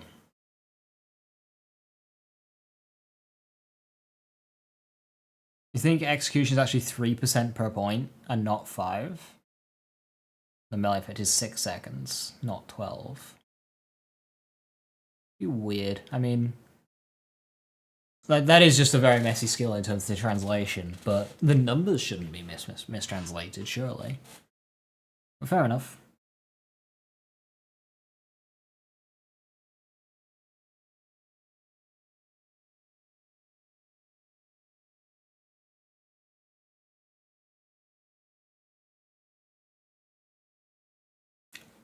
Drone spawns when you use the secondary action skill in the last 20 seconds. They auto-attack within a range. Ah, okay, cool. Speed up. Aiman's reloads. Ah, yes. This effect is doubled for a period of time after detonation. Cool. 5% per point. What after detonation means, I don't know, but, you know. Okay, so if that's 3% per point, that's 15% to 30. That's still very good if you've got good uptime on it. 30% crit damage. 15% is a bit more so-so. Before the Storm is definitely a better valued skill so far, but these are good as well. We'll do Forge drones too, but the specific drone I don't know yet.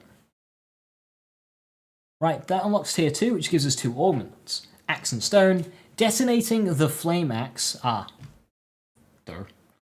Detonating the Flame Axe will restore the active cooldown. Detonating the Frozen Axe will restore the cannon's cooldown. Guessing that means ordnance. You can use melee attacks to detonate ready enemies. After Aiman damages an enemy with his forged axe, his movement speed will increase. Oh! See, Gearbox games, Wonderlands and Borderlands, have struggled in terms of what should be an opener and what should be a finisher. And they've always gotten it a bit backwards. Not here though. Our ranged melee hit gives us a movement speed bonus to get us in range to do a melee detonate finisher. It actually works together. They got it! They figured it out! Give us the movement speed before we're already in range, and not afterwards. So we can get in range. It's only 4 seconds as well, so it really is to just give you movement speed to get in range. Took them 3 games, they got there in the end. Active skill cooldown recovery, 33%. Ordnance cooldown recovery, 33%. That's very good. The skill is 3% per point, and the melee is 8 seconds. That is very good, yes. 8 seconds is pretty good uptime. Yeah, I mean, I'm only halfway through the tier 2 trees, and I'm leaning to Aiman being my first playthrough. I need to look at Vex's Incarnate tree again, just to see what I'm really getting. But... And of course, this is before knowing anything about Harlow, but... I'm only halfway through tier 2, and Aiman, he's looking fun. Tempering Fire, Forging Drone skill. Ah, here we go. When Aiman activates a forging skill, it will spawn a Tomahawk forging drone that will attack nearby enemies for a period of time, causing burning melee damage. If the Tempering Fire is already active, activating the forging skill will fully restore the duration of all active drones. 12 damage, that's very low. Duration 20 seconds, but after dealing melee damage, not dealing a melee attack, two distinct definitions. So that should ready up Executioner. And 20 seconds duration. Well, I mean, this has got a cooldown of 20 seconds. I mean, if you let its duration carry out, it'll end up being longer than 20, but it's basically fantastic uptime, thanks to Tempering Fire here. I'm guessing the damage will go up to potentially 60, which is somewhat okay if it's 12 per point. But honestly, you can just put 1 point in this and carry on.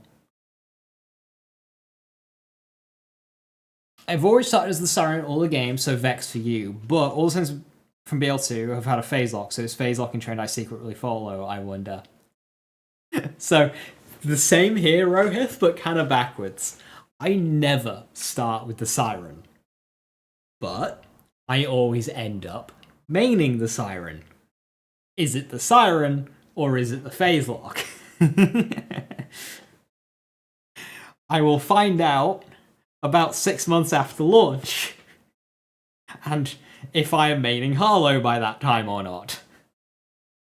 Basically, it's how long will it take me to settle into maining Vex or maining Harlow? It'll probably end up being Harlow, because that's where phase lock is.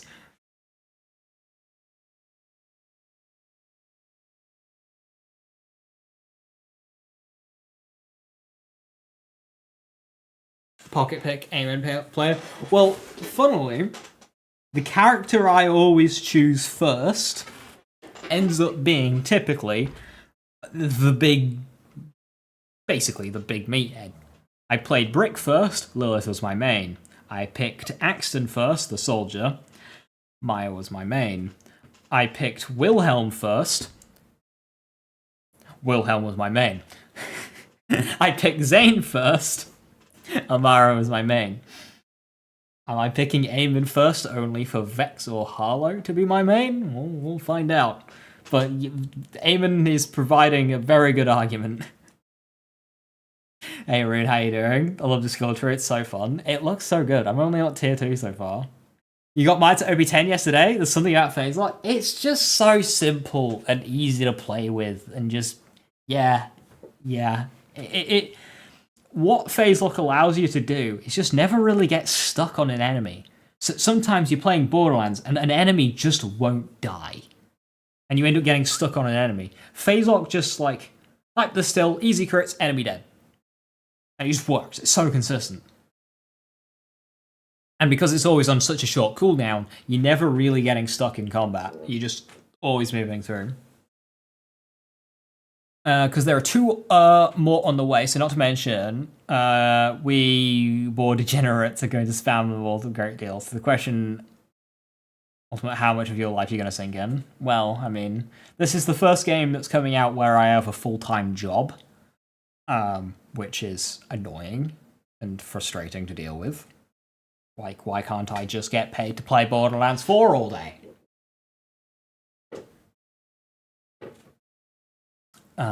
But any extra time, yeah, it will go into this game. If it actually will be, yeah, it's hard to tell at the moment, Rune. Maya just phase locks, yeah, boom, done.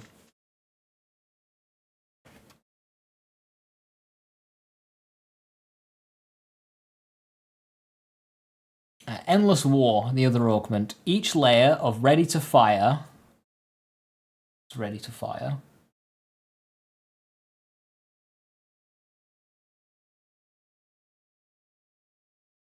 Increases the firearm damage taken by the ready. Ah, right, okay. Right, okay, so we hit somebody with our axe and they become readied. I'm guessing each enemy readied increases the firearm damage taken by each enemy. And if we detonate an enemy, a new forged axe will be created, which will automatically search for nearby enemies. A cooldown of 2 seconds, firearm damage received plus 15% for each stack. That's...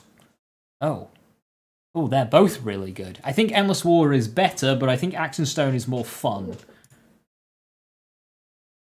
Rick Axon Wilhelm Mose Aiman. Call me Captain Meathead.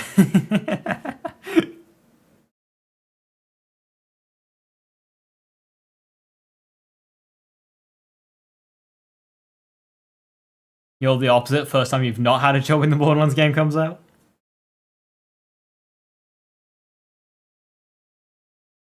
While Aiman is reloading, his gun gains bonus electric damage for a period of time.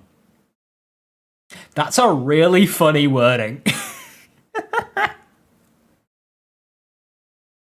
Right, time to reload. Bonus damage. Right, reload completed. Bonus damage gone. Ah, shit. Missed it again. We don't have much in the way of percentages here. 4 seconds isn't very often. I'm guessing that's after a reload. We get 4 seconds of bonus electricity damage, which is quite good. Yeah, it's just a Tediore thing. Just pick up Rafa and throw him. Like, yay!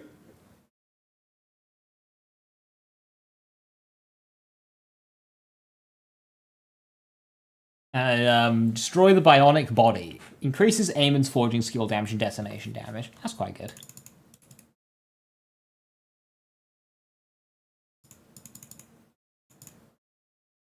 But if I go with elemental damage, crit damage, we've already gotten 2 damage skills so far. Bellows. When Aiman activates the forging skill, his gun damage will be increased for 8 seconds. 7% per...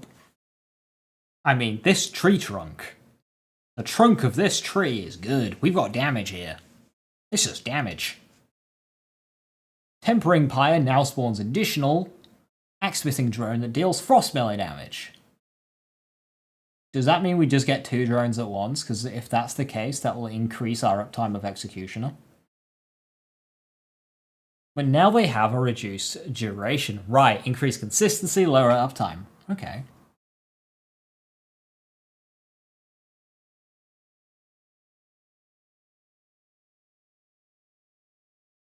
Vital Organs, kill skill. Yaman gains gun critical hit rate for a period of time, 2% per level, so 10%, 3 stacks, 30%. Is that, if that's a flat 30%, that's quite good. Like, if that's like a Megavore 30%, that's really good. If it's like Wonderland's crit rate formula 30%, it's a bit shit.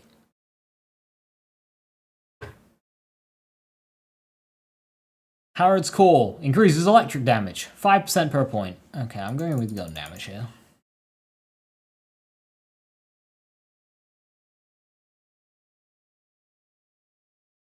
And this gives us access to our branches. So the augment in the first branch, not shown in the skill tree, is a lot of Aiman's skills have requisites directly above them. Yeah, somebody mentioned this earlier, so I'm guessing Twin Rages will need Tempering Fire. A lot of the skills in the Revenge tree, like Burning with Anger into World Destroyer, Ice Rage into Winter's Kiss, and Thunder's Fury into Thump Anvil into Ultra High Voltage. Burning with Anger into World Destroyer into Cooling Cloak. I'm guessing these are all connected. Oh, Impact Debris and Winter's Kiss, of course, yeah. I mean, even if it didn't require you, like, it doesn't take a genius to work out that you might need the skill above it.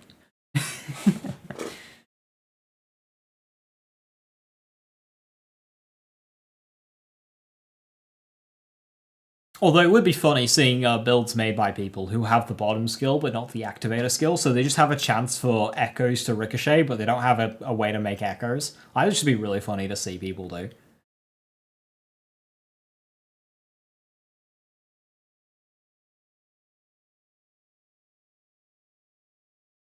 See if Tediore is ordnance or not. Yeah, that's quite big if Tediore is ordnance damage or not. Alright, our augment, Hammering Moment. Aiman will now be equipped with a forged hammer with a choice of frost or shock.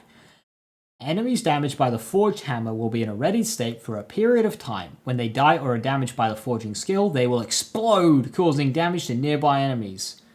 Press to throw the frozen hammer, causing range freeze and melee damage. Press to throw the electric hammer, causing range melee damage.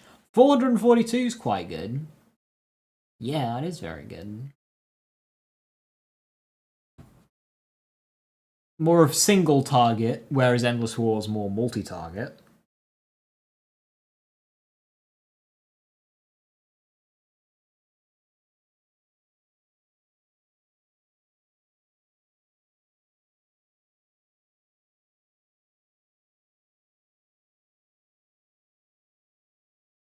Tempering Ice. Forged drone skill. When Aiman activates our ordnance, he will spawn a hammer forged drone that will attack nearby enemies, dealing freezing melee damage.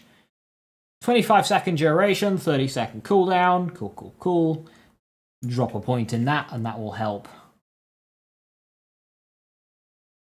Executioner uptime. The only kind of thing that's really helping, so maybe I should go... Oops.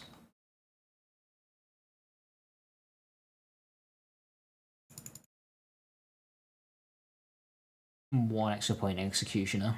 One less point before the storm. Or that. That's better.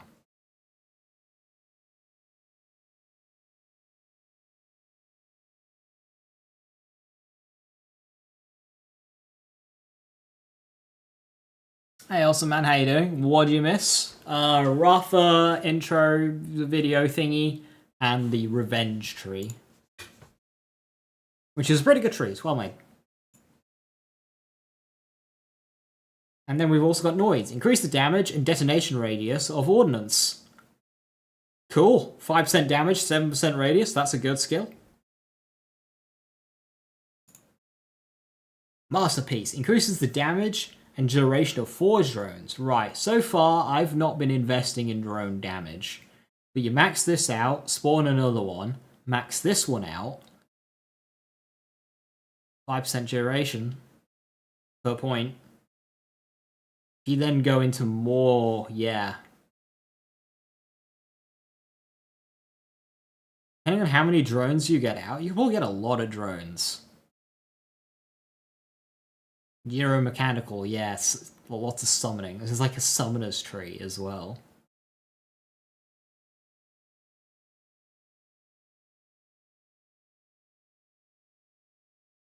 There's almost definitely a class 1 for drones, yeah. I'm starting to see how this comes together regarding drone spam. Endless bombing. When using a grenade, there is a chance that it will be returned automatically. Heavy weapons have a chance to return 1 ammo when they deal damage. 6%, so that's up to 30%.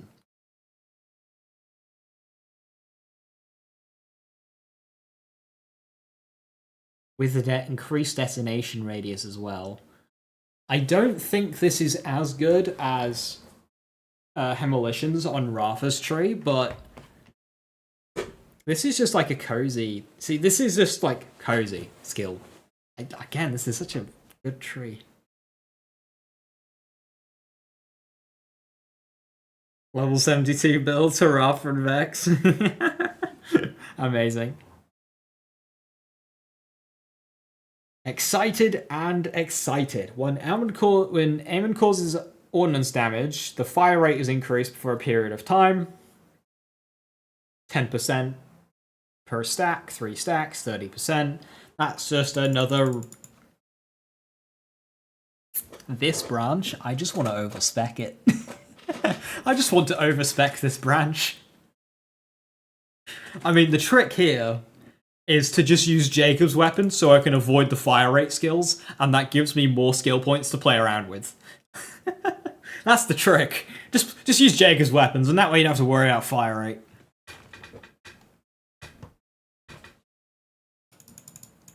Because annoyingly, fire rate is too important of a stack to skip on anything not Jacob's. Deputy Aiman? Question mark, question mark, question mark.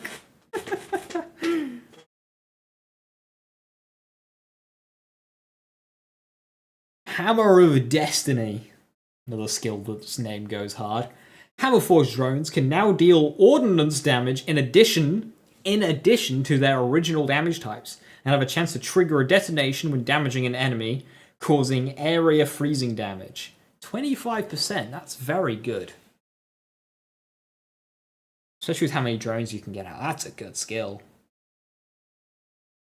Yeah, if you're going drone build, you want this area of the tree. And detonation damage is not based on the damage of the drone, so you take that even if you're not doing a drone build. And in fact, because we have tempering ice, gonna do that. Get an extra drone.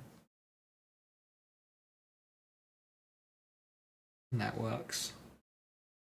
Snow hammered. Hold F to throw your twin forged hammers, dealing freezing melee damage to nearby enemies on impact, and ricocheting up to 3 times between nearby enemies. If no ricochet target is found, the hammers deal additional damage before self-destructing. And each time a detonation is triggered, an additional ricochet occurs. What?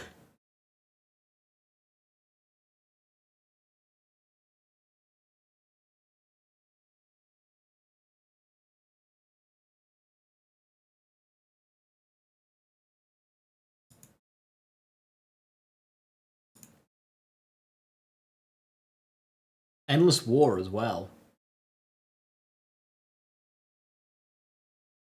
Endless War plus that. Ricochet with no damage penalty. Well, it's not off damage dealt, like, so it's just like a new thing. So it's a different kind of ricochet, a more balanced kind of ricochet. So yeah, calm down, don't worry. No damage penalty is just fine. In this instance, with how it's worded, it's not terrifying. It's fine. It's good. It will be strong, but it will be like balanced strong and not double dipping strong. It will just be strong because it's strong.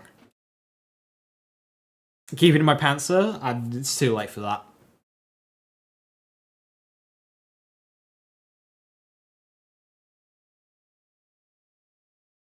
Right, the middle branch. Blade Storm.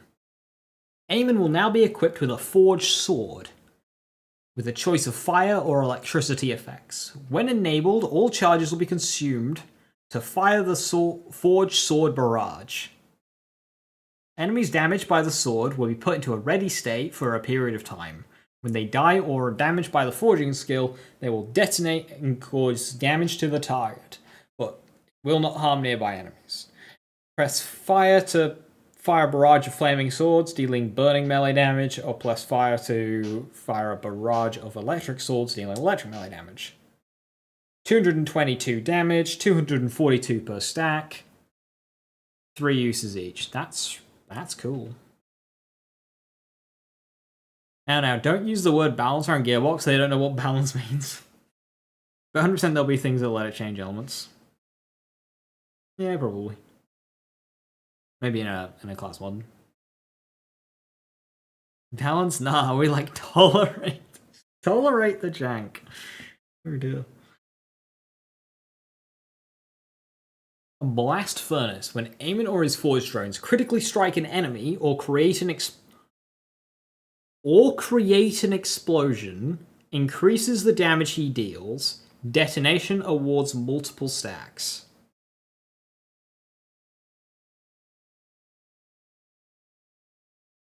.5% damage per stack.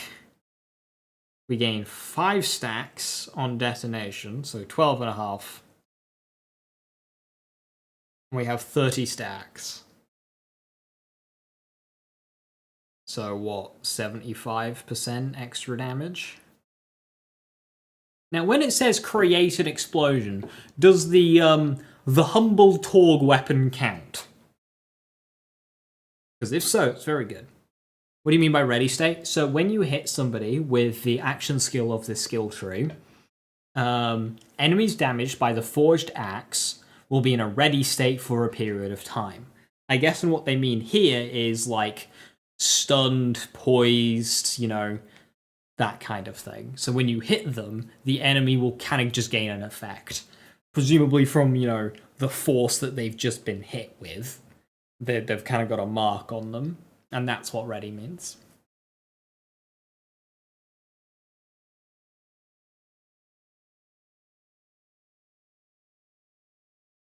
Right, I'm noticing this just automatically activates. I'm not sure if this is a 1 out of 1 or if it's just kind of there. Increases the attack speed and movement speed of Forged Drone. 3%, 3%. That's like really low, so I don't really know what's going on there.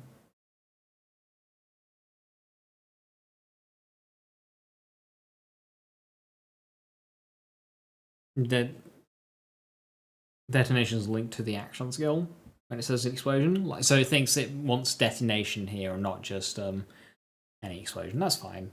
But whenever you get a critical hit, you know, when Aiman or his Forge Drones critically strike, I mean, there is a crit thingy somewhere, but like, we do have that, but I think that'll just be good in general. That's Critical Ascension, died 2019, born 2025.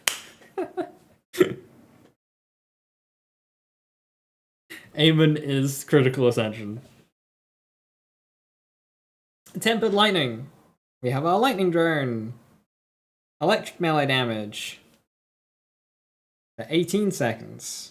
That's really low duration compared to the others. But activating an action skill will restore a portion of the duration of all active drones. Ah. Cool. The GM got fired? Isn't this like the third fired GM in like as many months?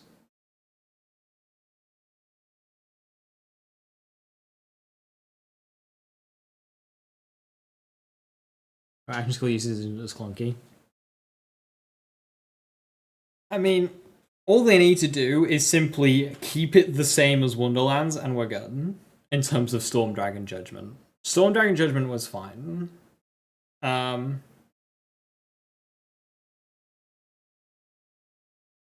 Cleansing Flames could do with some help, like some, I don't know, knockback reduction. We get, with how big Aiman is, can we get some of that Krieg weight from the pure muscle mass, so he doesn't get knocked back as much?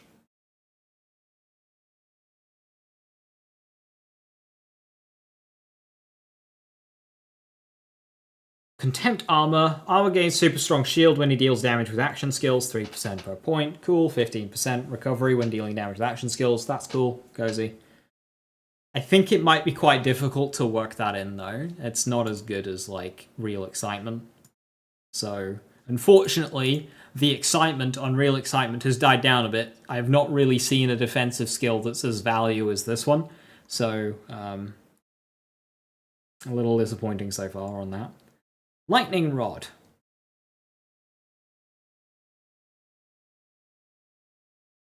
Isn't that the exact same name as the skill in Raphistry? I hope there's a little bit of a mistranslation here and we don't just have two skills with the same name. Interestingly, this goes into the capstone. Aiman's gun bullets have a chance to generate elemental thunderbolts when they critical hit, causing electric shock damage. 25%, 30% of damage dealt. So it's very similar to Rafa's Lightning Rod, but very importantly, cooldown 8 seconds. They changed the name of the Rafa skill according to the official website. Okay.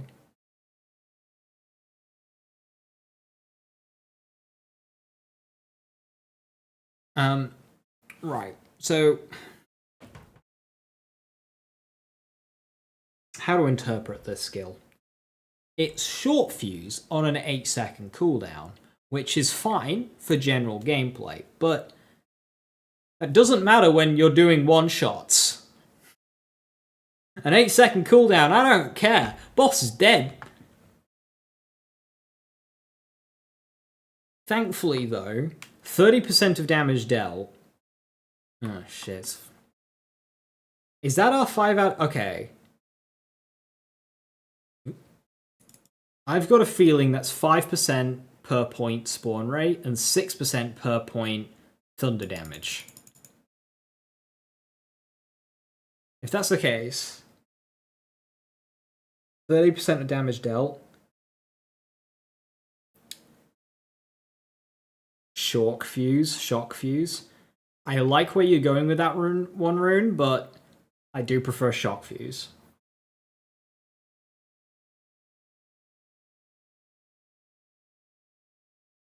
Shock fuse. Alright, what was our capstone do? Storm surges. Hold the double-edged blade. The double-edged blade now surges for the storm. Hold F to throw a twin-forged blade, causing an area of effect electric shock on impact. Storm Surge will generate a forged storm for a period of time upon impact, continuously causing shock status effect damage, 61 damage per second for 16 seconds, with an impact of 504. Yeah, that hits pretty hard. But I don't... This looks like a double dipping skill, but it actually looks somewhat balanced. I would prefer it if it wasn't double dipping, and it was just like, kind of used a similar system to how bonus elements determine their damage, and then like without a cooldown, or a 1 second cooldown. I'd prefer it to go in that direction, because then it would just be more consistent, just more helpful in general throughout a fight, without potentially opening the door to just like a silly one-shot. 3 words, 13 levels, say them and I'm worried. Of damage dealt. Exactly, of damage dealt. It's so much more difficult to balance, just like... Of initial damage, much better. Of damage dealt, very scary.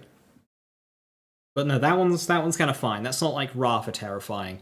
And the fact that it says the cooldown here, it's making me hope that the Rafa skills have cooldowns, but again, that doesn't matter in boss fights, because you don't need long to annihilate a boss when double dipping's involved.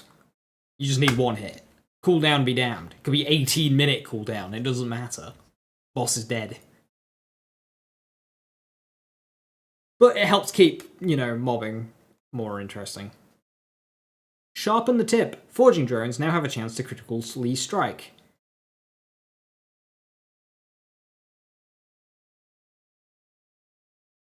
I mean, why is this 2 tiers below Blast Furnace? When a Forged Drone critically strikes, part of Aiman's active skill cooldown will be restored. 2% per point. 12% crit rate. I mean, I don't know how often these drones do damage, but seems 4? I kind of like where they're going here, but I much prefer the left branch so far. You'll want Tempered Lightning if you're doing a drone build. Into the right-hand branch. Burning Cold. Flaming Axe will now pierce through enemies. Frost Axe applies freeze on impact. Right, I think I saw people talking about this one. The fact that Frost Axe will just freeze shit. That combined with all of the axe ricocheting, like Snow Hammered plus Burning Cold will be very good. And Pierce, when you've got a lot of enemies, that'll just be satisfying. Because that probably will be able to create more ricochets and more detonations, so, that alone will be cool as hell. I like that augment. I think that's my favourite augment. Hammering moment, though.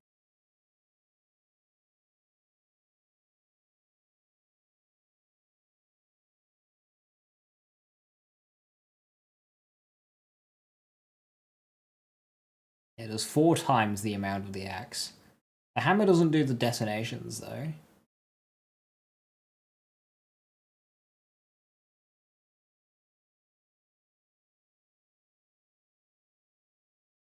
And they still explode once, actually.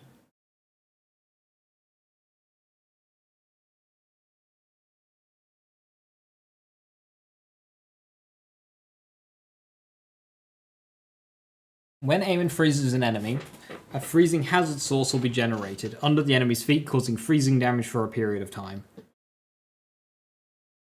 2% of damage dealt per second.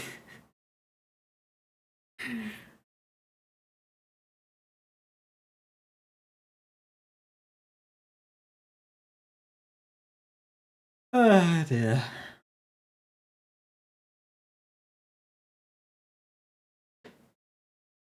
I mean, if your cryo efficiency is high enough, you know, you hit somebody, you hit somebody with the hammer, freeze them, they just fucking die. Welcome back, Ember's Purge, question mark.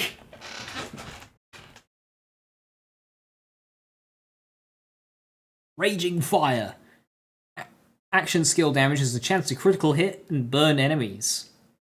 Burn damage, 12% of damage per second. Ooh. 12% of damage per second. Is that alchemical agent, or is that just weird wording?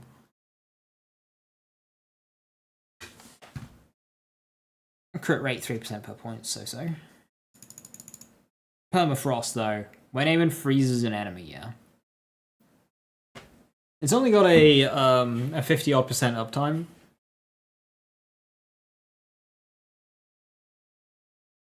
On Blue Tree, you get 20% chance to freeze on any ordnance hit, too. You have that. You also have North Wind, where you can just freeze stuff based on hitting them in the face, even if you're not using any cryo. But because it's off damage dealt, and something like North Wind will prefer lots of instances of damage, like a Monarch or a Stagecoach shotgun. So if you activate North Wind through that way, it won't be as strong. Wild Heart increases status effect damage and hazard source damage. What other hazards have we got so far? There's been a couple around, but I cannot remember exactly where they are. But there's been a few.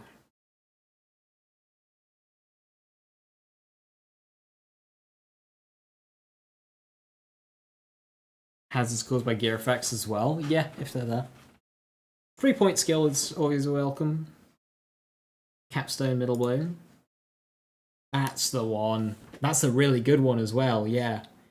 202 per hit. So, hits twice, 404 damage. Create a rift, another 404 damage, followed by 202 per second that you're increasing at 8% per point. Although, that's like really high level stuff, potentially into level cap stuff. To get a capstone followed by a tier 5, that's quite difficult to reach. When using firearms to cause burning damage, the freezing damage is increased for a period of time. When using firearms to cause freezing damage, burning damage will increase for a period of time. That'd be good if you've got like good bonus elements. Reactive Armor. Detonating restores shield and ordnance cooldown. 6% per point. Cozy. This gives us Flaming Boomerang. Causing an explosion or damaging an enemy with a fire boomerang will restore the cooldown of the blacksmithing skill.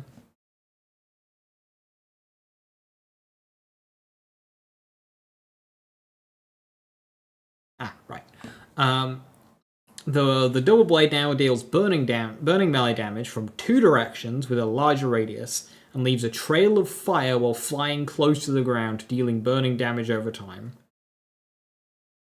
81 per second, 5-second trail. Alright, that seems fun. Reverse Explosion. When Aiman deals blacksmith damage, he will spawn a drone singularity for a period of time. 60-second cooldown. I think there's a lot of these 60-second cooldown skills along all of the characters, and I don't think they need to be so lengthy.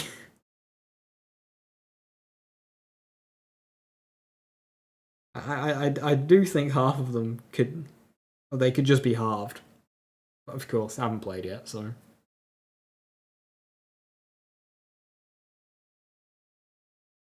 You know, even as somebody who is very much start things weak and then buff them, and I don't like things when things are too overpowered and too easy to get overpowered. I like it when you gotta at least work a little bit to get OP, so it actually feels rewarding when you get there. Even I'm like, yeah, these could probably.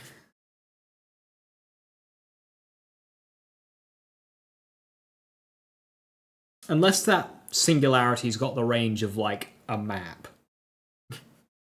Like an encounter zone. I don't see that being terribly exciting.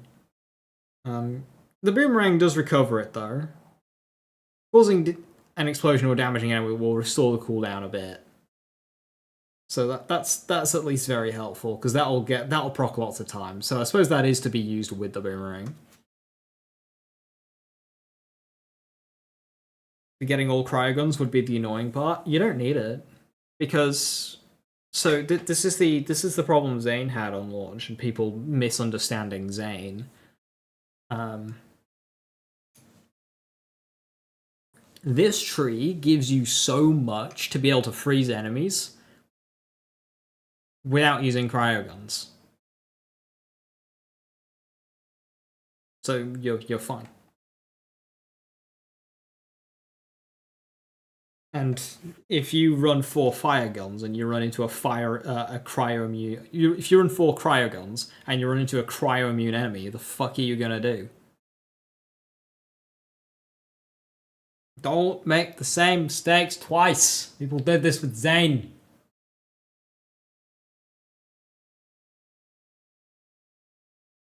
Literally, just take a Jacob shotgun, non-elemental, have North Wind, shoot somebody in the face, and they'll freeze.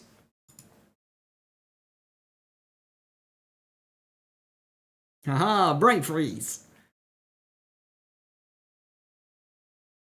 So, in this tree, my favorite is left side.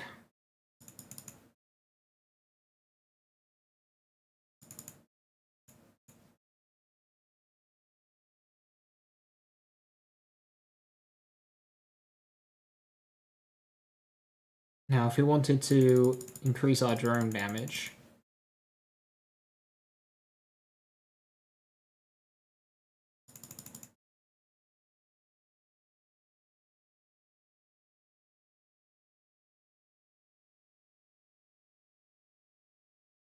there we go. We've maxed out all of the drones. I'm not sure if there's a limit to how many drones you can have out. But it says, will fully restore the duration of all active forge drones. So, should just be able to keep spawning them.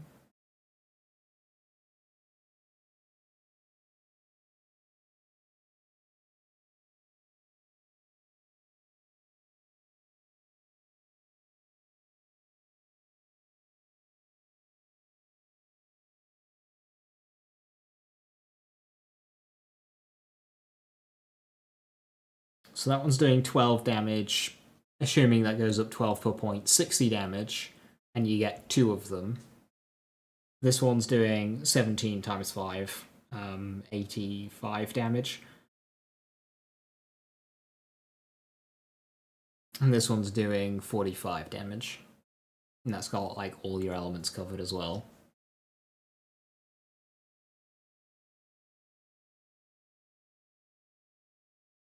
Except for corrosive. Who needs corrosive? We have cryo. So that's kind of like a drone build there.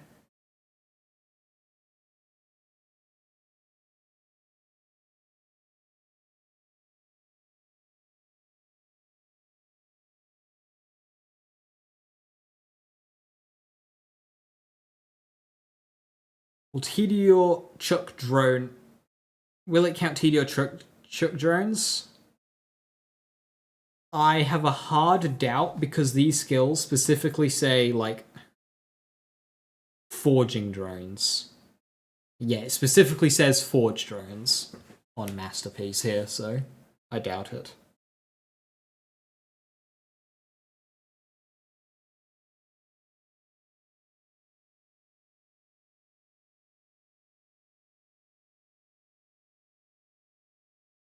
And then in terms of a drone build, what would I want? Probably just Hammering Moment Snow Hammered, right? Or Snow Hammered Burning Cold.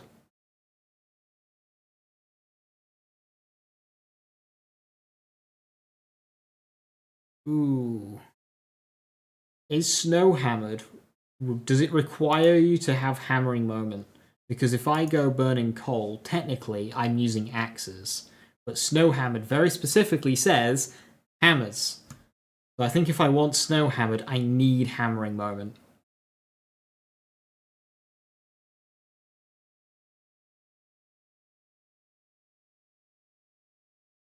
Same goes for Storm Surges. It looks like I specifically need Blade Storm. And Lightning Rod, apparently.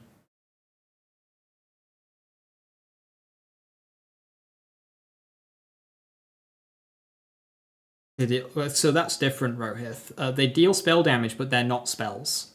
Throwing a pixie gun does not trigger on spellcast stuff. It's because they're not spells. Now, the comparison that you're making would be if drones get something silly like Ordnance. If Tediore Shocks get Ordnance damage, and Tediore drones get Ordnance damage, because it's a drone and the Forge drones are drones, they might also get Ordnance damage. That'd be the kind of thing that that would be more of a comparison to what you're making there. But like, pixie guns weren't spells, such as melee damage is not a melee attack. They are two distinctive things.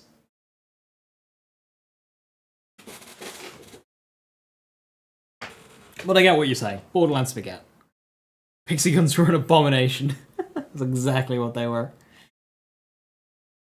I mean, Snow Hammered Hammering Moment just seems fun.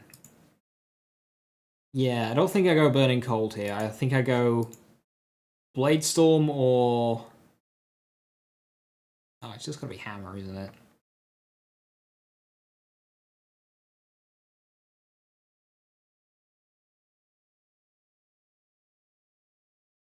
Yeah, these capstones are weird, because, like...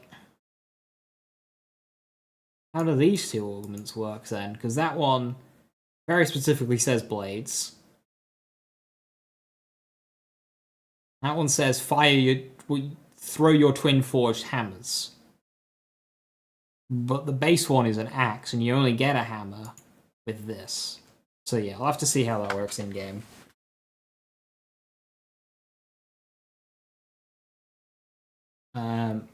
Okay, so Neuromechanical. Once again, very good tree. This is my starting favourite so far.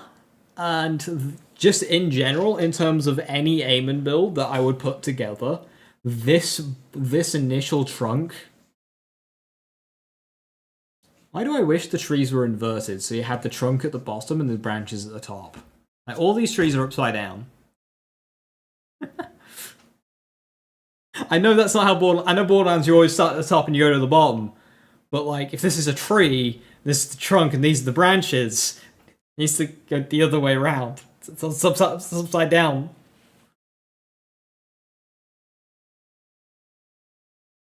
Guess we can call them roots. So we've got the tree up here, and we've got the left root, the middle root. But, like, thematically, these skills act more like roots and... Oh, for fuck's sake. Fuck it, it's an olive tree. That's what it is.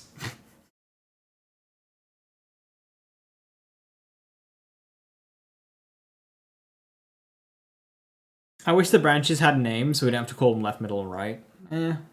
That's a lot of names to learn, because you got your characters, you got your action skill names, your tree names, your branch names, your skill names, your I think that just makes it too much. I remember when we used to call left, middle, and right tree before Borderlands 3 turned it into a loop. We didn't even call it by the color of the tree. We just said left tree. Like melee Krieg, you go left and middle tree. I don't remember what colors they are.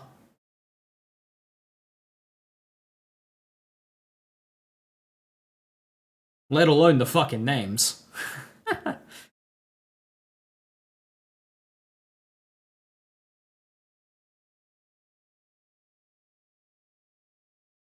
But yeah, I think with any Aiman build, you'll probably want some of just the core stuff from this trunk. This has got some very good skills to just improve you in general.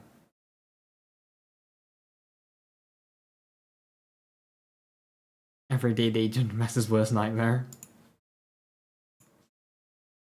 Onslaught! Hooray! Red tree. What we got here. So this will have cleansing flames in it. Which I think I can see. Onslaught. Action skill. Aiman overloads his iron making, gaining continuous post-protection recovery, bonus firearm burning damage, and increased movement speed. Press to launch a rocket fist rushing forward towards the enemy, causing burning melee attack damage within close range, while causing the enemy to build a map. What? Boss enemies cannot be adjusted, and there is a chance of misidentification. So the enemies are mini-maps, but we don't. Okay, so what happens is, right, we punch them, and we're like, make me a map! And the enemy just sits down, draws a map for us, and then we have a map. That's how we get the mini-map in the game. We make enemies draw them for us.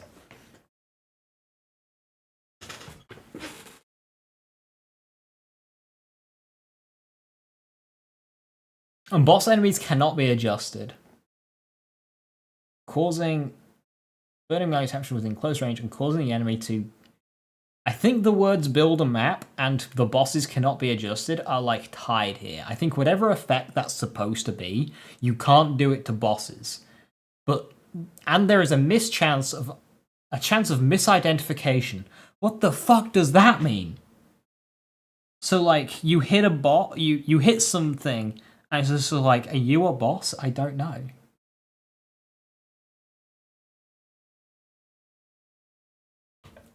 Chance of miss... Is Aiman a big...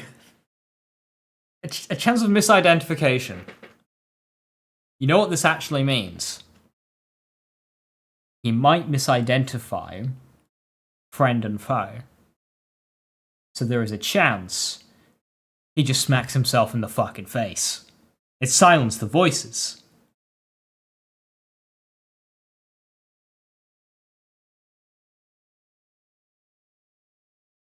Friendly fire. Silence the voices. It's my problem and everybody else's.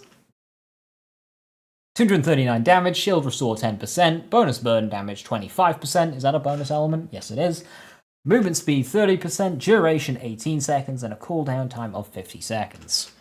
I'm really glad the cooldown time here is longer because those bonuses alone just make that good enough to make me just go, yeah, you know what, fuck the axes and the hammers, that's just too good to pass up. But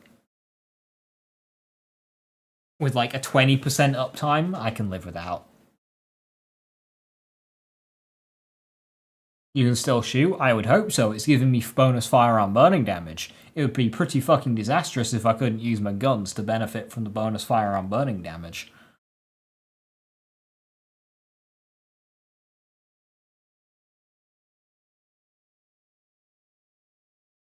But 30% movement speed for 18 seconds, that's really good.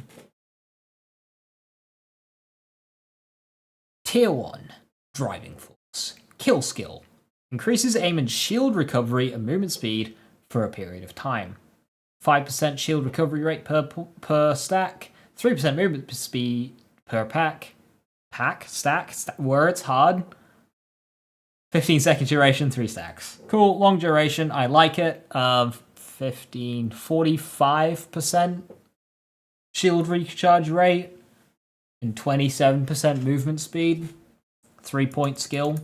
That plus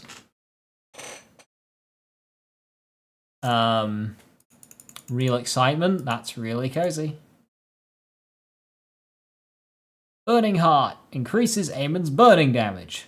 Burn damage 5%. Now, is that dot or is that all fire? That reads as just dot. They gave Aiman a lot of movement speed. Yeah, Vex is feeling pretty slow. I know her whole point, her whole thing, is to be a lot more grounded. And like,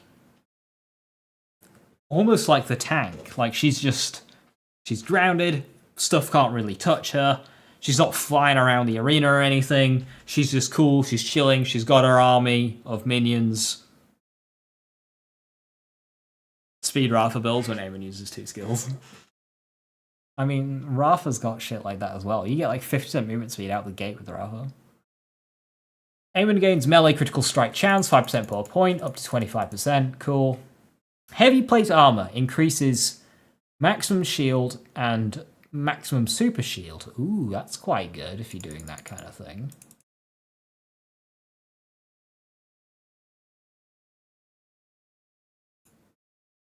I forgot where it was, but we've got like something that gives us super shield on like kill or melee or something over here. Can't remember where.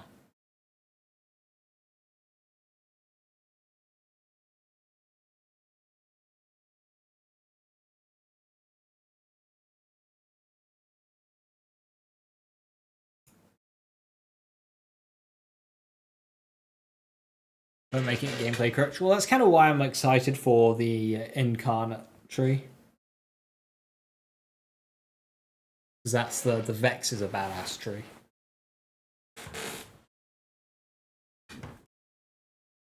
Tier 2, we get Pyroclastic. While on the attack, Aiman fully regenerates his health and shields and is surrounded by a Forge Storm, dealing burning status effect damage over time to nearby enemies. Forge Storm damage 40%. Action skill duration recovery 20%. Forge Storm damage multiplier 20% per kill, maximum of 200. Oh.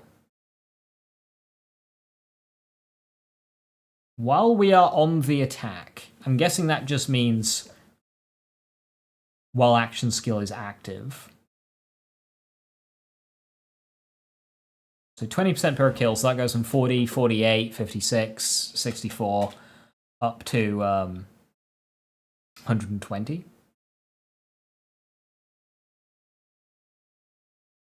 Or 80. Maximum damage multiplier. Is that 200% or plus 200%?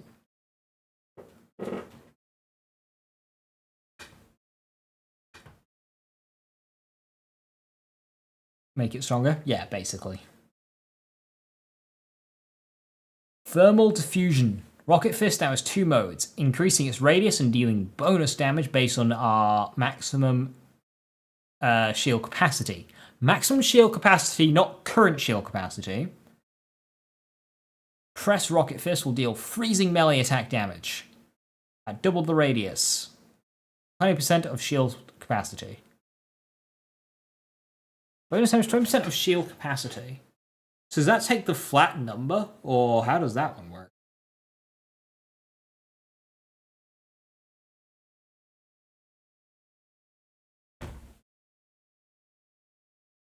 Well, I'm liking that augment more. Master the Storm.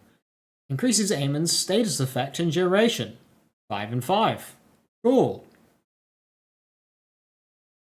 A punch to the stomach. Combat damage and artillery damage. Right.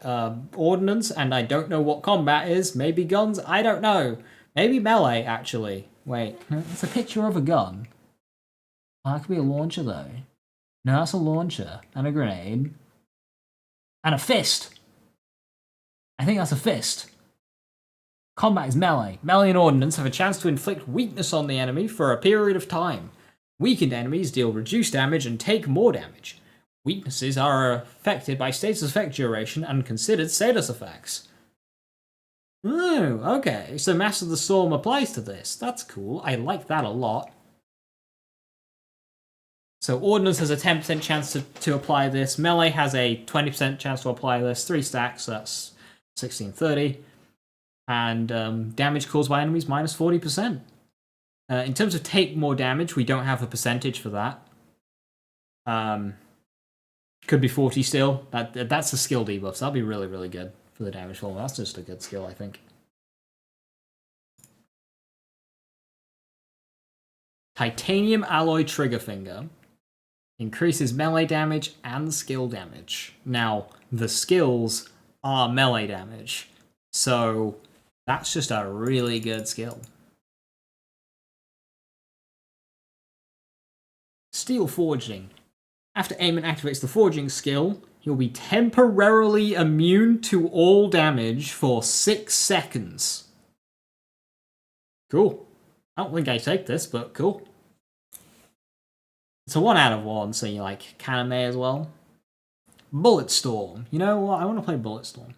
Bulletstorm's a fun game. When Aiman applies a status effect, which Punch in the Stomach counts as, we gain increased gun damage. 1% per layer. So 5%, 5 stacks, 25%. Cool.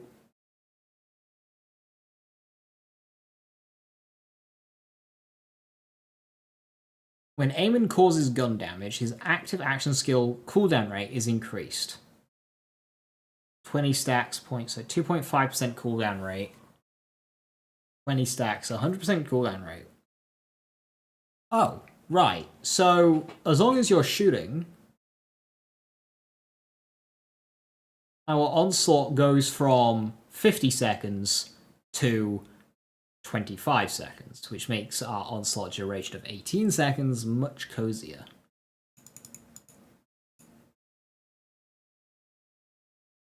I mean, that helps the neuromechanical skill, but I don't think it's worth it.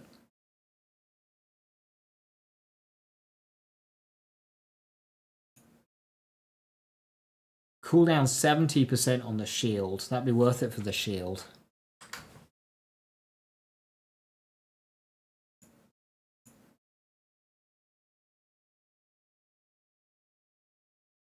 Strongest defense. We gain super shield while dealing melee damage, 3% per point.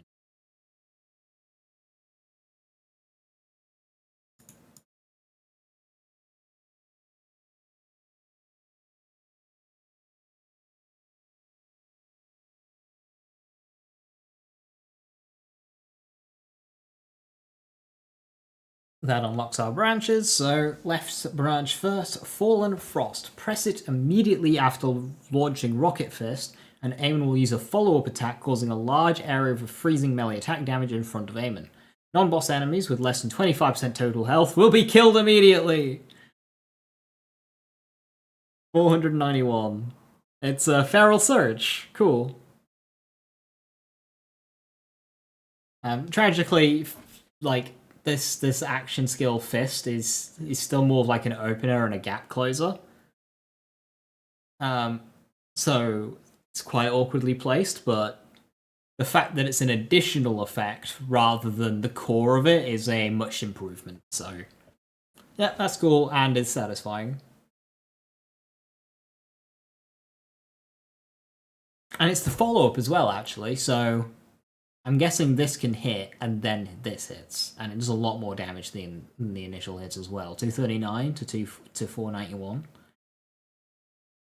That's cool. I bet that's really satisfying to use.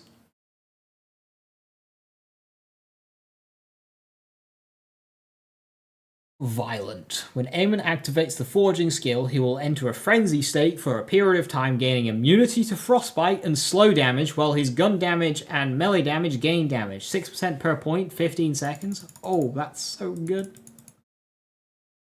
Even as a 1-pointer, 15 seconds of immunity to slowdown. Yeah, that's good. Bloodthirsty. When Aiman's shield is broken, he gains Bloodthirst for a period of time, increasing reload speed and lifesteal. Bloodlust will also be automatically activated when an action skill is activated. Christ. 7% reload speed, 3% lifesteal. That's a good skill. The lifesteal percent is whatever, but the reload speed at 7% per point, that's really cozy.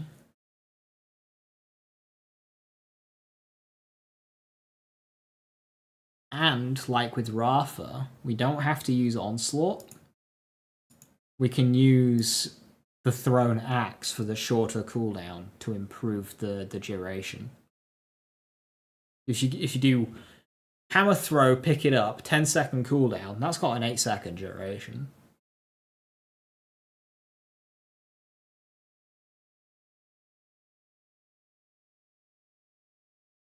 So a bit boring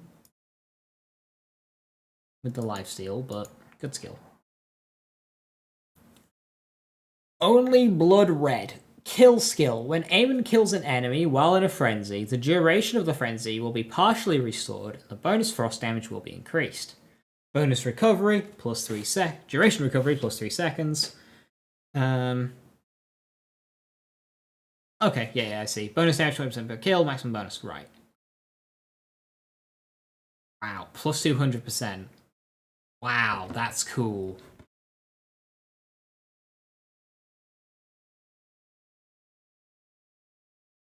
Duration of 15 seconds, and we can recover it plus 3 with every kill.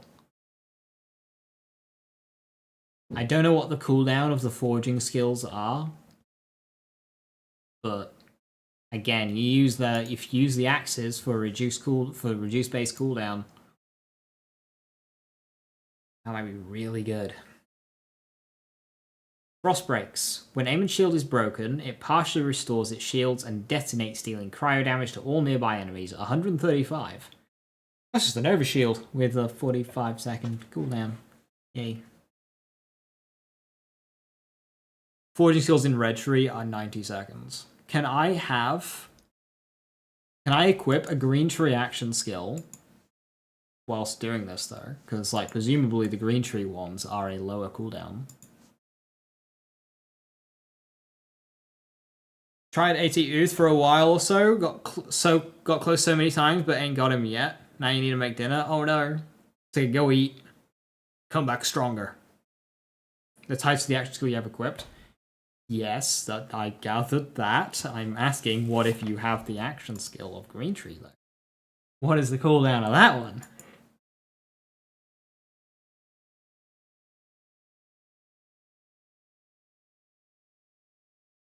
Because this is just activating my skill. Like 50 or something? See, that's much better than 90. Which helps our violent uptime. 30 seconds, even better.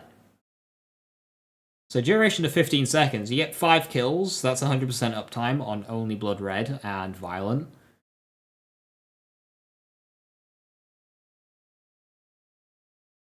Full of energy. Aiman's maximum health capacity, 6%, and more damage. Ooh, melee damage. That's good.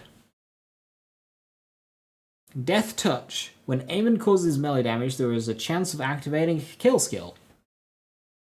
Oh, that helps only Blood Red. Frostblade. Scorching Smash is now Frostblade. Scorching Smash. Is that what this is called?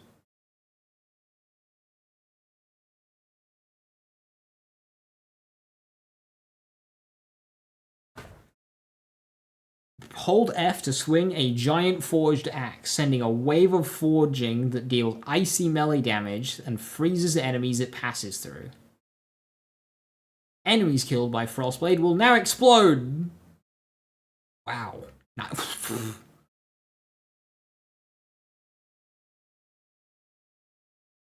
90 seconds?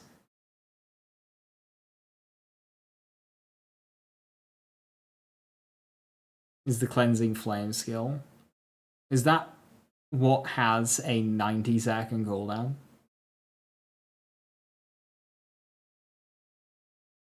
Yeah. Okay, Gearbox.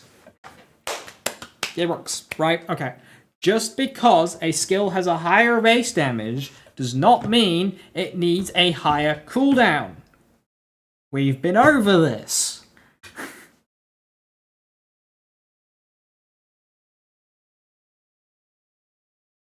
Cleansing Flames was worse in every regard to Storm Dragon Judgment. And guess what it had? Higher base damage. But it didn't matter, because it was still worse overall. But it was given a longer cooldown. So it was worse in every regard, and it had a longer cooldown. There was no reason to ever use Cleansing Flames. Don't stop doing this mistake. Phase Slam. Worse in every single way to phase cast. Yet, because it had a higher initial damage, you also gave it a higher cooldown. Stop it. Look at how the skill works in the game with all the bonuses active, and then decide the cooldown. Please.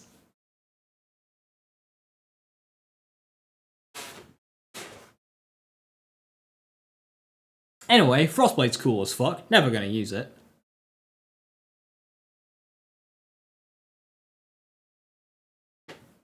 Not out of choice, because the game won't let me. 90 second cooldown? Like, the fuck?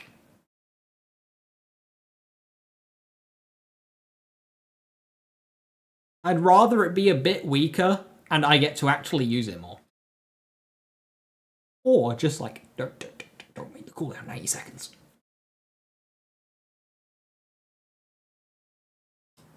Middle branch. Force of Nature. When launching an onslaught, causing gun damage to an enemy will put them into a ready state for a period of time. When they die or are damaged by a forging skill, they will detonate. Cool, so that gives us the green tree mechanic, but over here on red tree. Detonation damage 673 per stack. Holy shit.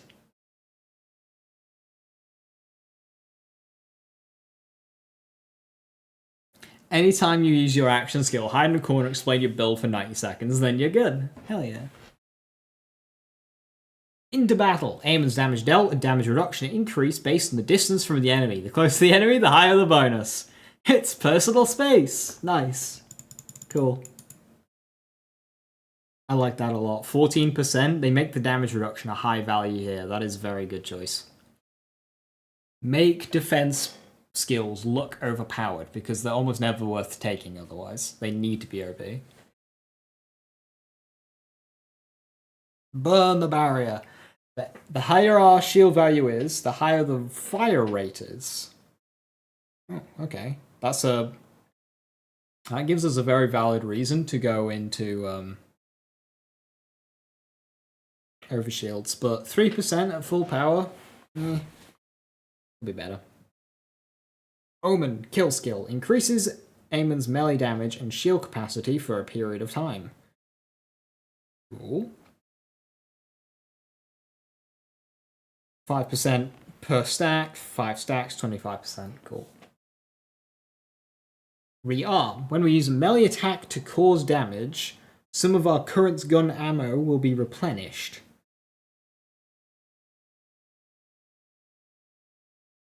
%20 of ammo capacity. Guessing that means mag size. So if we just like... There isn't a chance to do. You just punch something and you get 60% of your mag back. That with an LMG type gun, or like a butcher or something, that would be really cool. I like that.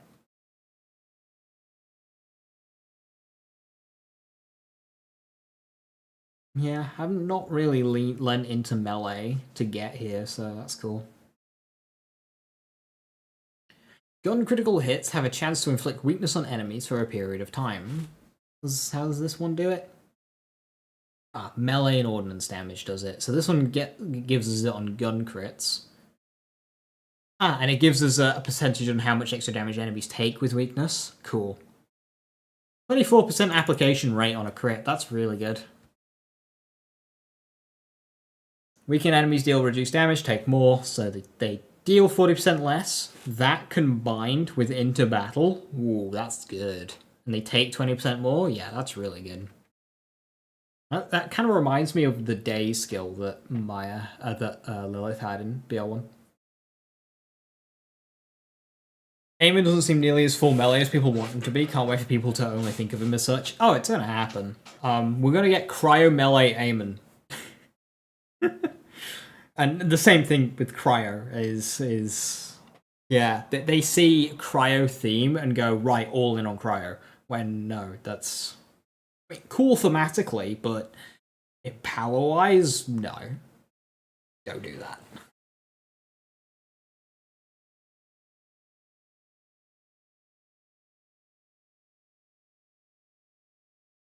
is Rafa the melee guy, and he's got one action skill that does it. And the thing is that middle tree, that melee tree, has so much good gun shit. So, like, you can go green tree Rafa with like blue tree action skill just for pops, and then yeah.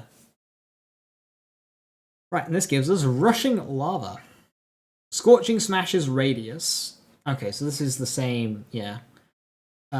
Is increased and stores damage. After a delay, fire breaks out at the feet of up to 3 enemies. The pyre deals additional burning damage based on the damage stored by Scorching Smash, splitting the damage among the remaining targets. Okay, so 3 enemies take a 40% of damage dealt on the initial hit.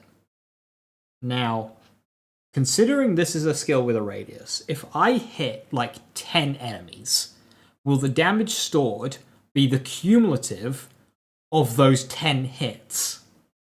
Meaning that the following 3 enemies will just get fucking annihilated.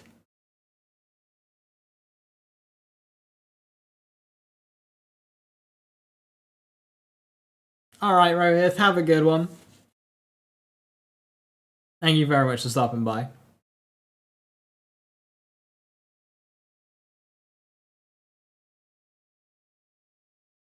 So, you smash your Scorching Smash into a group of enemies, and then after a delay, the 3 remaining targets just take a ton of damage. I'm pro fucking annihilated.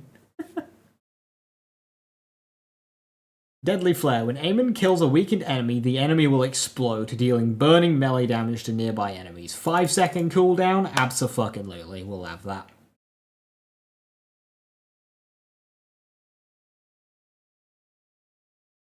We'll definitely have that. Hey Damien, had to duck out for a bit. Thoughts on the skill so far as broken as Rafa? No, but very well put together. I really like these trees. They look really fun and interesting to build for without being broken. I do think we need some cooldown buffs, especially on Scorching Smash, because they have done the same mistake that they did with Phase Slam and Cleansing Flames. They've put a huge cooldown on the skill with a high base damage, but that's awkward to use. They need to not do that. But otherwise, these skills just look cool and fun to build around. Like here, we've got a build where we rush towards enemies with increased movement speed, shooting our guns at the same time, taking tons, like loads less damage, making them deal less damage, making us very strong, and then when we kill enemies that we apply this debuff to, they explode. And then by that point, we do it all again.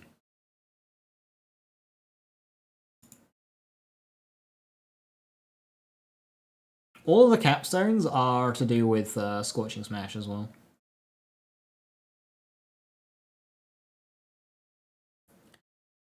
The final branch of this character.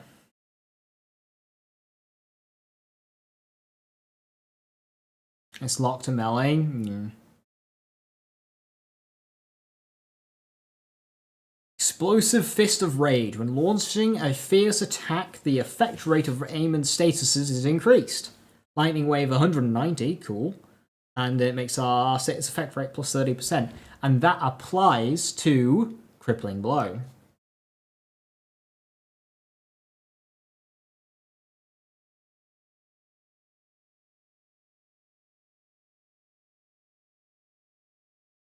Let's have ordnances in play. I'm waiting for an action skill, it might be time to bring out my heavy gun. I mean, yeah, that's kind of the point. What if using grenades or something like...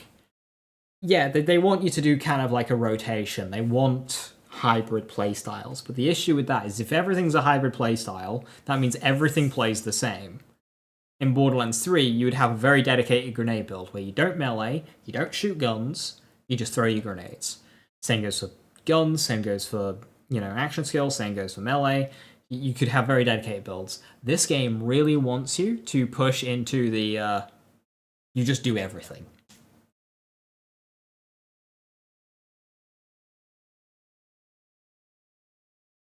As I'm listening to this, my main thought is this is so sick, it'll be my second playthrough after Shimmer's tried and tested stuff, but it's probably my favorite design so far. Yeah, this is definitely leaning to make me play Aiman before Vex. Rafa is somebody that I'll have to level quickly, and I'm hoping if I get a if I'm able to get a review copy of the game to make a review for, I'll play Rafa for that. So I have a fully leveled Rafa just ready to go and do broken shit with, while I do my Aiman playthrough.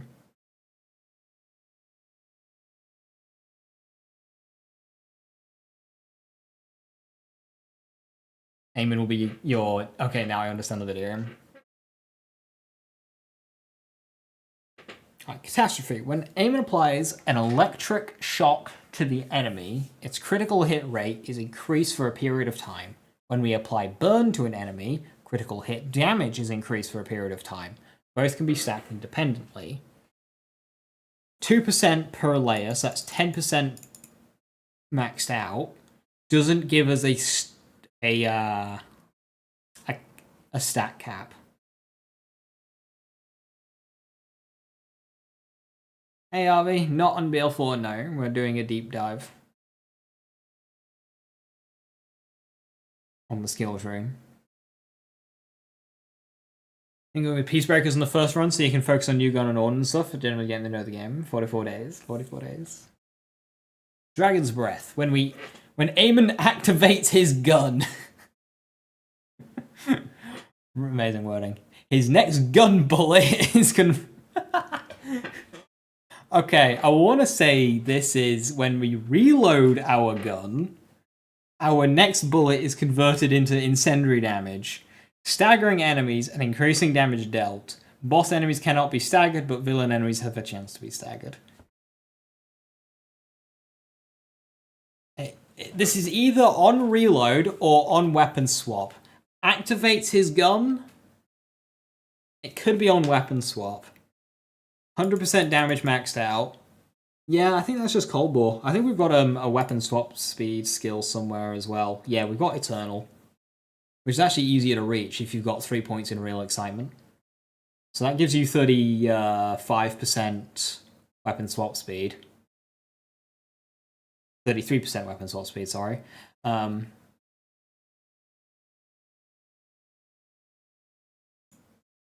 gives you active skill duration, which will be nice for Onslaught. And, yeah. And makes... Yeah, so, like... This is... This with, like, a Hellwalker or something would be so much fun. Like, your Hellwalker staggers enemies. Like, how metal is that? That's so cool.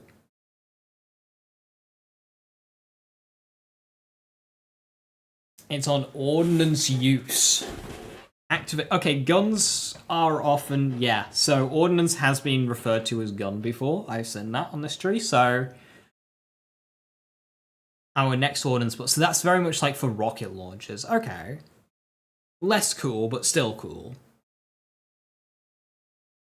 Is there a place to see damage from Wolf Kensei? I've been thinking of trying it out recently. There's a fair bit of conflicting information. What's conflicting about it? It's basically just melee damage as a bonus element. So it doesn't do melee attack stuff like Unleash the Dragon and Static Charge. It's purely just damage. And it's 10% of your base damage. It runs through your damage formula, collecting everything except for splash damage. And then it gets your melee damage boosts and your times 16 mayhem scaling for melee. So really, it's an ASC 160% bonus damage that also gets melee.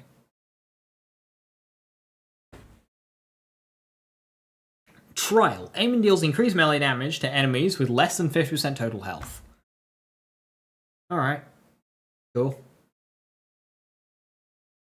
So that, plus this, you hit an enemy, get them below 50%. Now that they're below 50%, you uppercut them, gain a damage bonus, which will leave them below 25% total health, and they die immediately. Unless that only activates on the initial hit, and not if it leaves them. If they have to be below 25% total health, when this thing hits them in the first place, it's probably just going to kill them anyway. But if it doesn't, they die. But, like, I feel like they'll just kill them anyway. Rock Fist. When we cause melee damage, a certain percentage of the cooldown time of the forging skill is restored. Oh.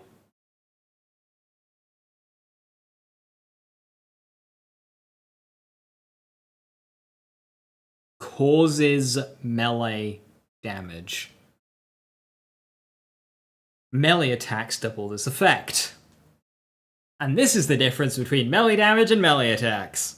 You do not need a melee attack to do melee damage. You do need a melee attack to do a lot of effects. Not this one, though.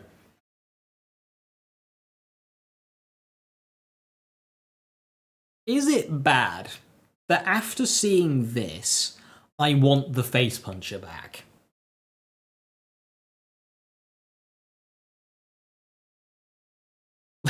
No. Like, just think about it. Forging skill cooldown recovery 2%. 5 out of 5, 10%. I use times 14 face puncher, I shoot somebody, I get my entire forging skill back. Even if it's not that ridiculous and I have to do it more linearly. Like, I shoot something 10 times, and I just have my forging skill back.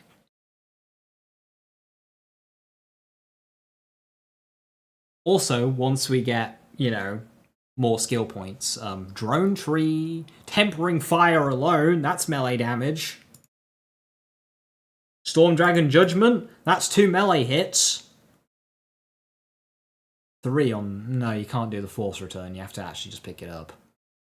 But, like, there's a bunch of shit that just bounces the hammers around, like Endless War, so, like...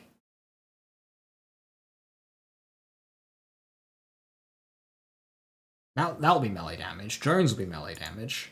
And that's only tier 2 on a tree that just has damage on it, so we'll probably want this anyway.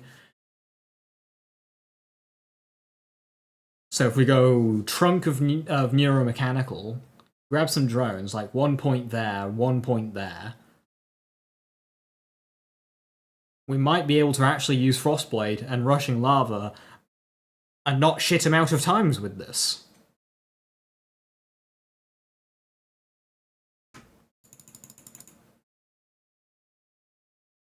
20% restoration of melee attacks pretty cool. It is. But I don't want to do melee attacks. I want to shoot shit.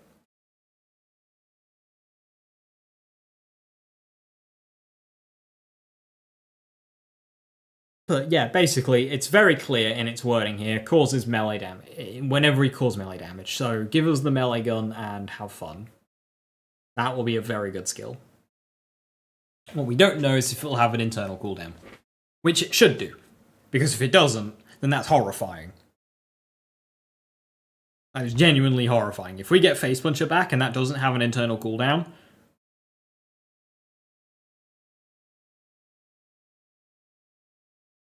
Explosive Age. Now, even if that is the case, by the way, I don't think it'll be overpowered just because of the animation duration on Frostblade Scorching Smash. Or just Scorching Smash in general. The animation alone makes that not overpowered.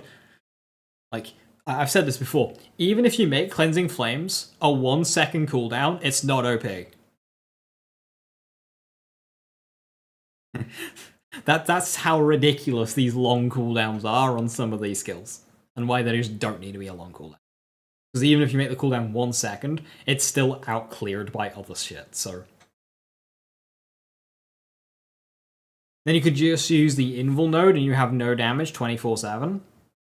You weren't supposed to say that bit out loud. But yes, you could.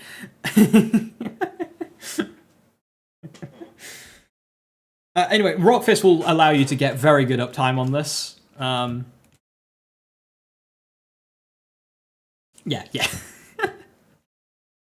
Aiman's gonna be tanky anyway, because, like, into battle, crippling, and weakness, like, into battle and weakness alone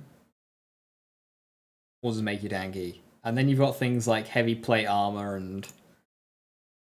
what's the other skill? I swear it's an out of 3. Yeah, driving force, real excitement, weakness plus into battle. We're already going to be tanky. You throw Steel Forging, Rockfist in there, and Rock Fist with Neuromechanical's 30-second cooldown.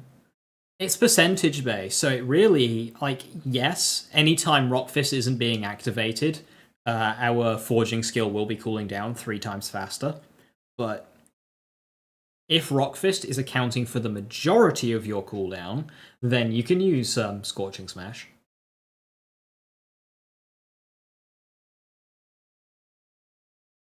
Bowl over enemies if you're fast enough. Explosive Aegis. According to Aiman's shield value, his status effect damage and ordnance damage are increased. The further the full his shield is, the stronger effect. Status effect damage is 8% while full, ordnance damage is 8% while full, 3 out of 3, that's a good skill. Yeah, that's just a solid damage formula skill is that. That'll be something to take, like, at the end when you just want a bit more damage. You know, you've got lots of skills that activate an effect, and lots of skills that increase the damage of the shit that you're doing. You want to have the right balance of effects being activated, and damage bonuses to make those effects actually do something. Less interesting skill, but 8% per point's, you know, solid. It is, however, on shield, not health, so that'll be harder to upkeep.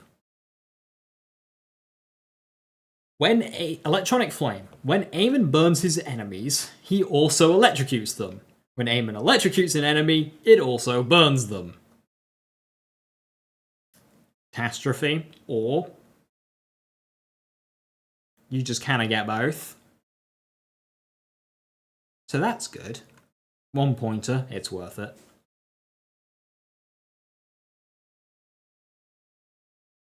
Oh no.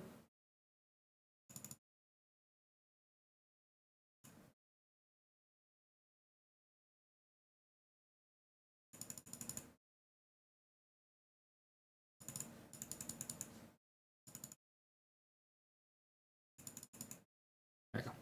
Next.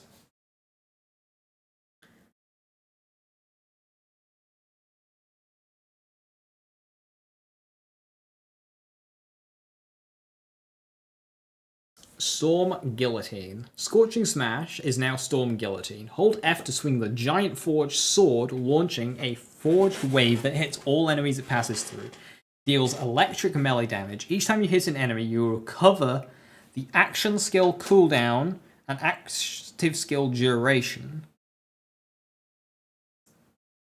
And artillery cooldown time. 385 damage is decent, but not super amazing.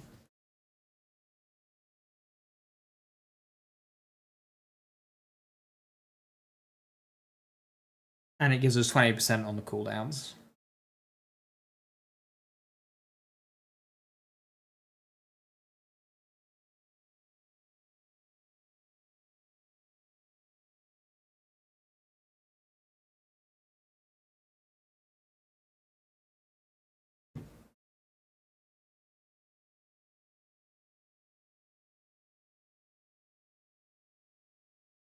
Yeah, that's pretty good. I think I prefer Frostblade, but a giant sword doing that is just cool.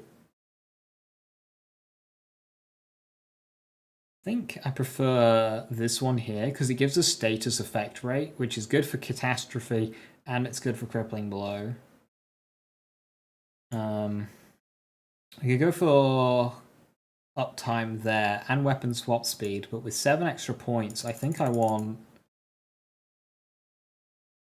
elemental damage, a drone,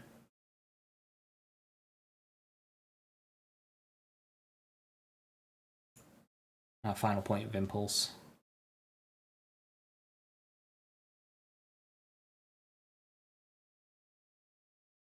I'm not a huge fan of a punch to the stomach here, but like, yeah.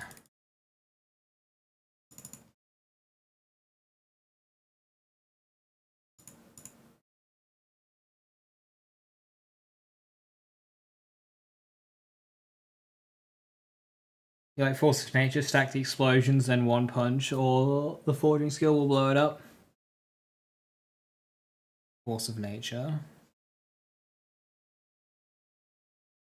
Oh yeah, it gives us detonation. And that detonation damage is really high.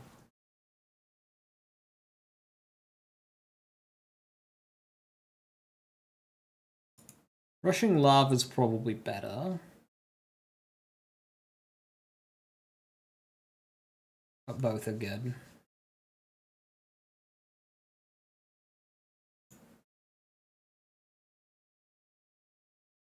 Now, if I wanted better uptime, so this is kind of my generalist build that I think will be good.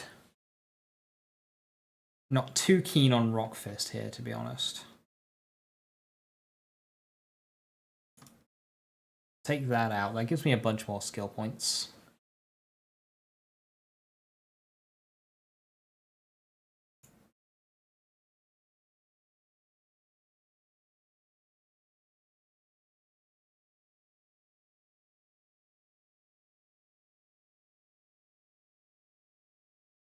Maybe something like that.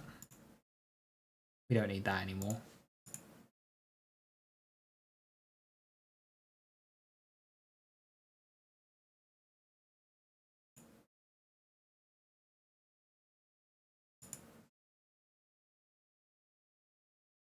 Now, if we do want to go Rock Fist and start spamming away Scorching Smash,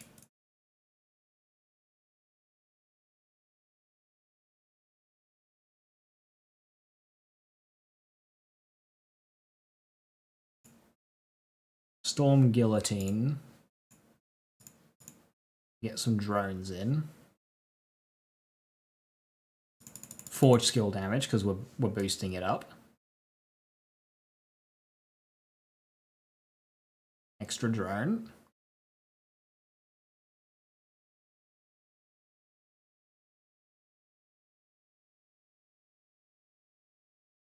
After doing melee damage, we get more reloads. We get more critical hit damage. Oh, Forging Seal cooldown rate. Yeah, probably go for that. We take 2 more drones.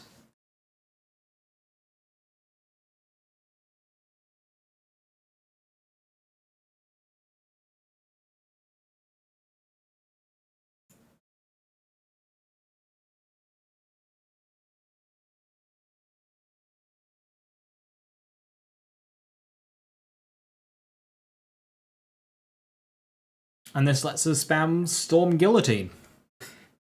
Annoyingly, Rock Fist being under Storm Guillotine makes it harder to make Frostblade and Rushing Lava spammable. But this also just having, you know, recovery and duration stuff.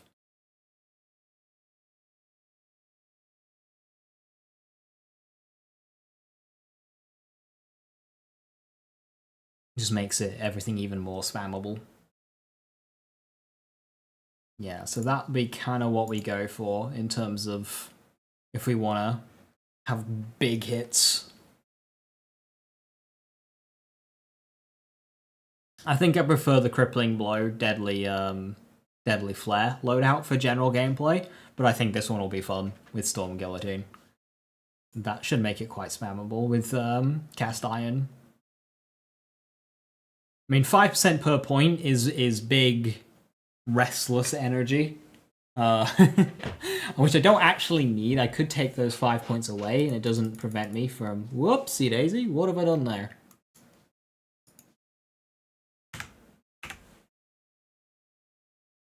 Oh no, I lost my progress. Fucking restless.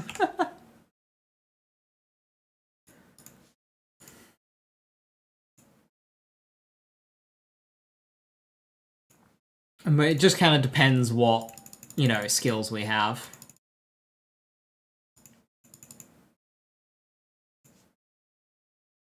Available. And like what gear, what bonuses there are on gear.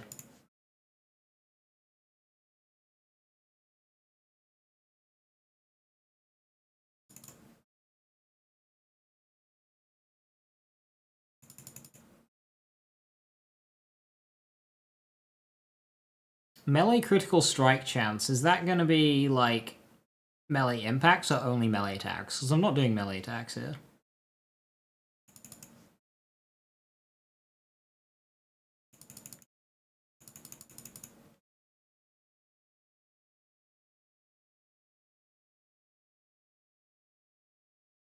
You're assuming melee damage.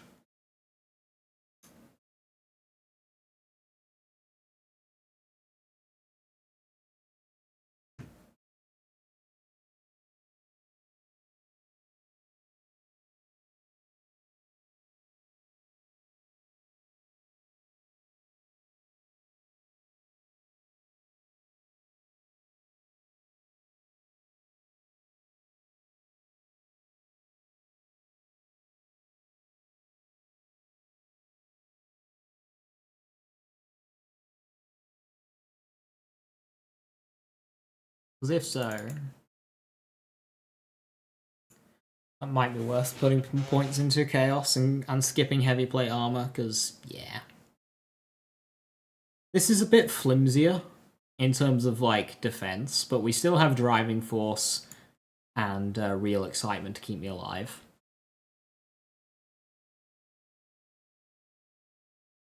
Borderlands 4 fully out? No, that's a month and a half away. That's why we're looking at a skill tree builder and not playing the video game. Yeah, it also, like, the skills chosen also are determined by, like, what class mods we have and what skills are boosted by class mods. Like, class mods add a lot of skill points in this game, so we might be able to go lower on some skills to go higher on others, or to get others. Like, if, for example, if there is a class mod that adds to Rock Fist, that allows us to do what I've created here, but with the other two capstones. Or just makes Storm Guillotine even more spammable.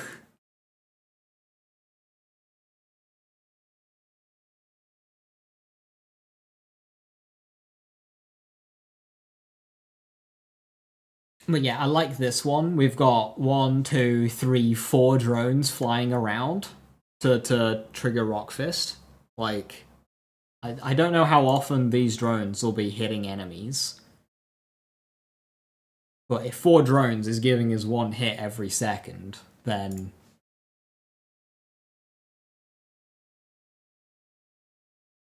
10-second cooldown. Minimum. Maximum. 10-second cooldown maximum on Scorching Smash. With 4 drones. If each drone hits once every 4 seconds...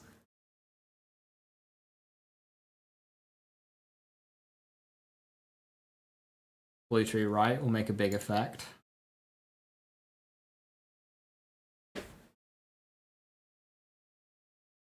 Yeah, that's up to 15% on a kill. That is very good.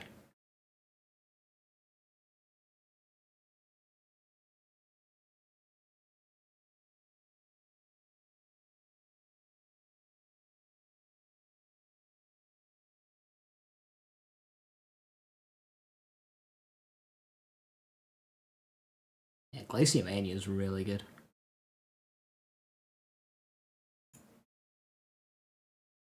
Now, if I, with my balancing brain, a gearbox, I would not have any class mod that would boost either Rock Fist or Smelting Furnace, but it'll be there. And as you say, having a class mod that can boost it just gives you the ability to completely overhaul this build. Because if you can get Rock Fist, you could go for, you know, these and make these more spammable. Because currently you can't get these capstones, really, while also having Rock Fist or Smelting Furnace, because they're just too far down the tree. Not like you'd need them as much, because these have got a shorter cooldown, but still.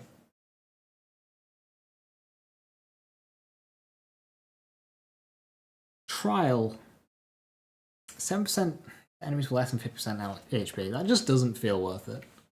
It's the right damage type, and maybe with more skill points, but right now, it just doesn't really feel worth it.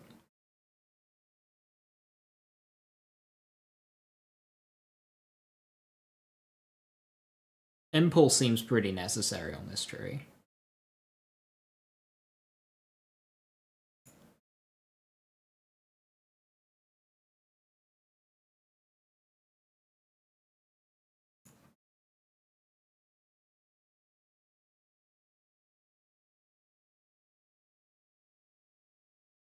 Yeah, this one looks fun to play. I'm not sure if it'll be overly strong, because we can get more gun damage out. But we have some. LE damage, that will boost our guns. We've got some gun damage. We've got some crit damage. That's kind of it.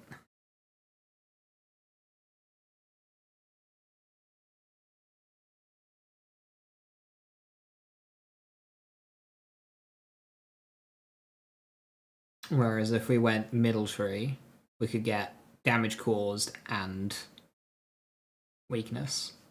And those two together are really good damage.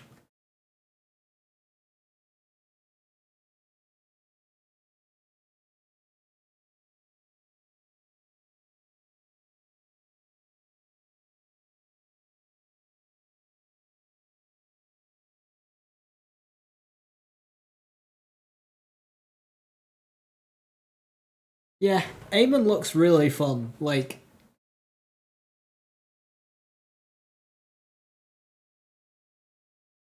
there isn't a tree or action skill I'm not interested in here. I think the one that I'm least interested in is, like, the shield.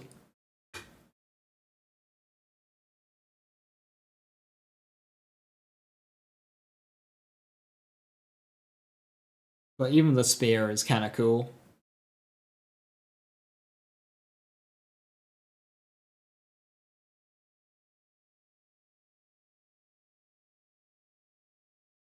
It'd be kind of choosing between red tree and green tree in terms of main build. A drone build looks fun. Hammers is, of course, just hammer. You like green tree? Yeah, like I'd like to know how this works. To throw your twin forged hammer, does that need? Like, is that?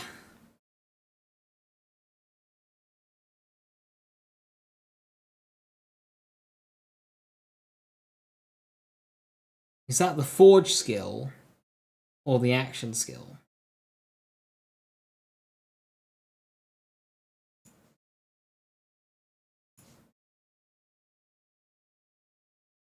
With a forged axe, twin forged hammers, forged hammer.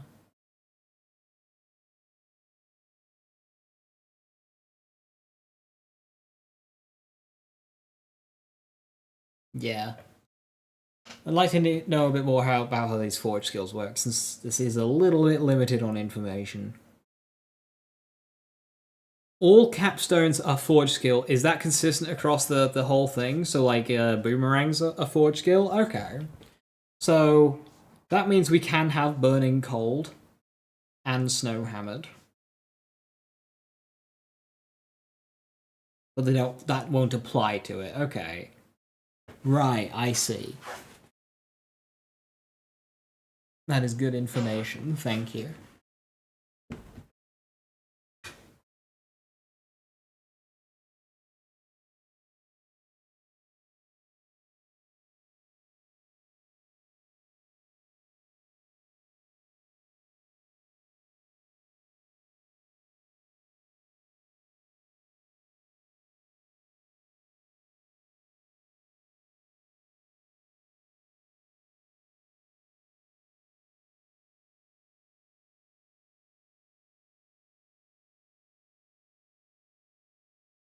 So now the question is, do forge skills trigger ready?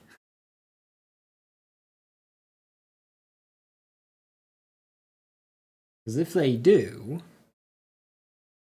that endless war would be really good.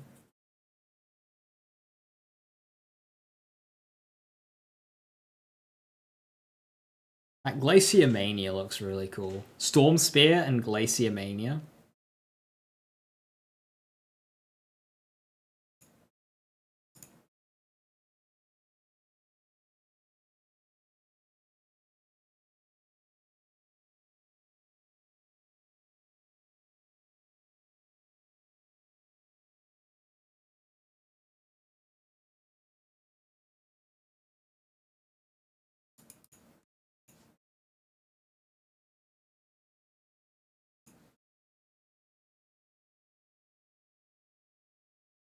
Forge skills do not make enemies ready, so they do trigger the explosions on the ready state. Okay. A pity. That new forged axe creates, which searches for enemies, so Endless War is capable of readying multiple enemies. First run through of Vex while watching local streamer play Aiman, second playthrough to be Aiman.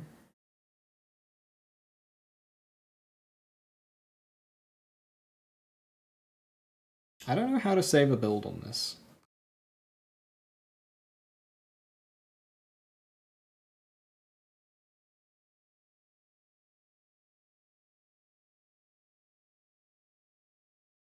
Unless Harlow's some funny yanks, I'll most likely be playing Aiman of X first.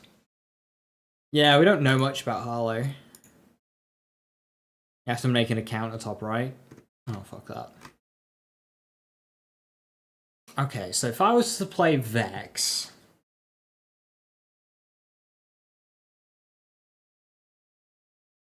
what do I do?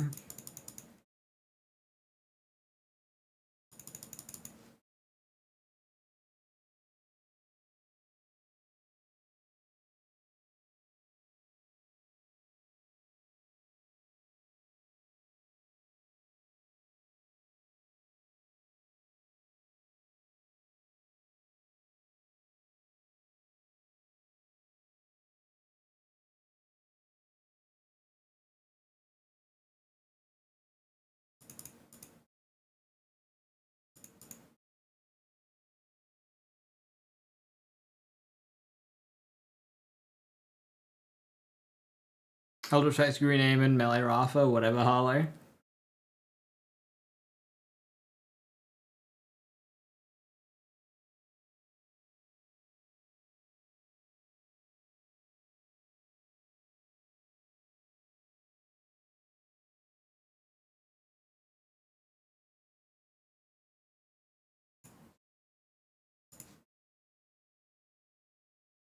Dealing damage to nearby enemies and fully restoring their health, while active Vex can use Eldritch Blast and gains movement speed. Dealing gun damage reduces cooldown. Shield restored, I want that. Dealing damage with Eldritch Rush or Phase Explosion. Will reload Vex's current gun. I like that one a lot.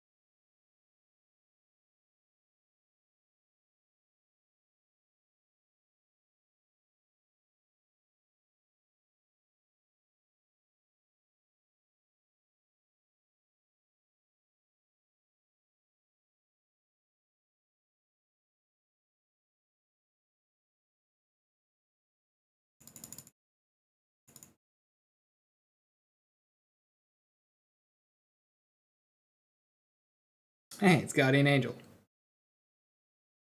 Chance to trigger kill skills when critically hitting enemies. I think I might want that.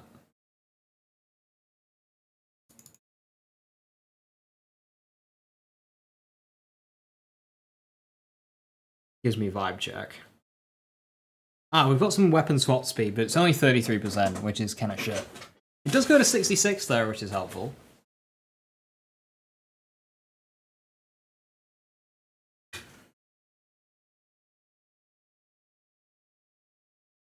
She really just is the gun damage character.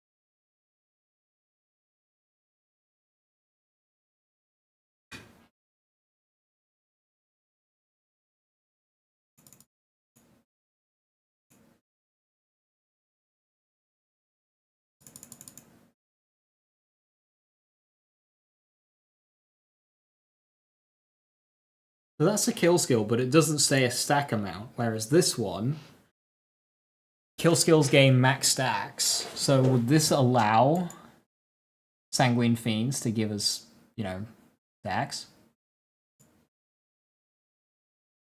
Same with Grave Sustenance. I mean, that's like, I suppose it's not over time, it's just, that one is, but that one just kind of gives you it immediately. Also, do be taking Eldritch Fetch first, there's no double disking shenanigans. Yeah, I mean, it also just seems fun. We've got a lot of kill skill stuff here. Stuff to make our kill skills better, like 24% increased duration. Maybe that's not worth it. But the increased stacks definitely is. Oh, elemental damage. That's a new multiplier.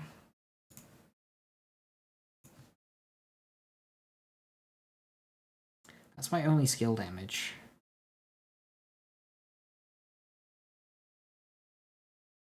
I do kind of want... See, I like this, because it's giving us duration back, but...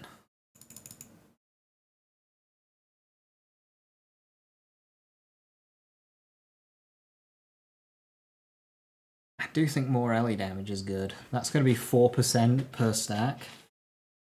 4% LE isn't great, but it does stack up a lot, and now our crits can trigger kill skills. Only 5%, but... I realized you weren't taking enough kill skills for that. Yeah, you do, especially when you're taking both of these, right? But the thing is, right now, I have kill skill, 3 stacks. Kill skill, 3 stacks. Kill skill, 10 stacks. Kill skill, 3 stacks. And I'm trying to work this one in, which is another kill skill. So I feel like I have enough kill skills here for it to be worth it. And Morsel Terror, I think, is mandatory, because like this will be great in mobbing, especially after you've killed a few enemies. But the moment you walk into a boss fight, trying to upkeep all of my damage is in a kill skill. So trying to upkeep against that in a boss fight is just going to be right pain and hassle. So I think Morsel Terror and using guns that, you know, hit a lot. You know, if this game has a Monarch, that's my Vex gun. Red Tree has a node. I mean, where, though? 30% in morning.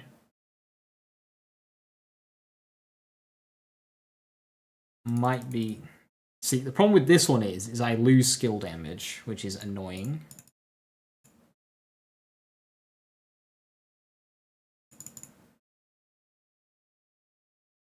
I mean, that gives me some back. What do I start sacrificing, though? Fucking fire rate? Oh, it's a 5-point skill. I mean, this will start really coming together with a level cap increase. This will really start coming together with a level cap increase.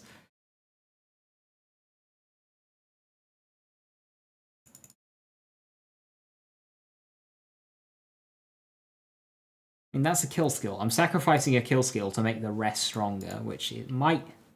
See, that's a kill skill. Ah, morning is just... I think morning's just too far away.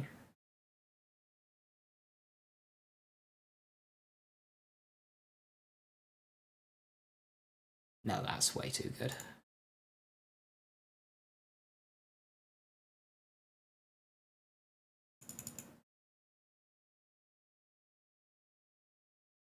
%24% kill skill effectiveness. So I've lost grave elements.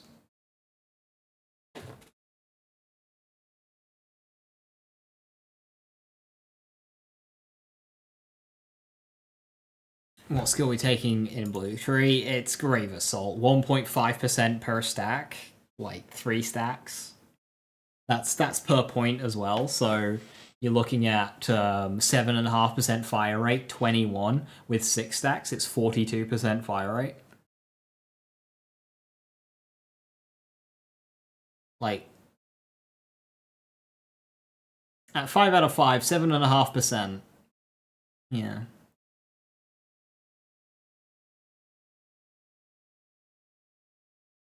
Mainly red-green. Yeah, I see why you've done that. It's just that Grave... I mean, if we do get rid of Grave Assault, that does make it a lot easier. Get Warning. We can get out some elemental damage instead. Do we have fire rate? We do get fire rate from drink full.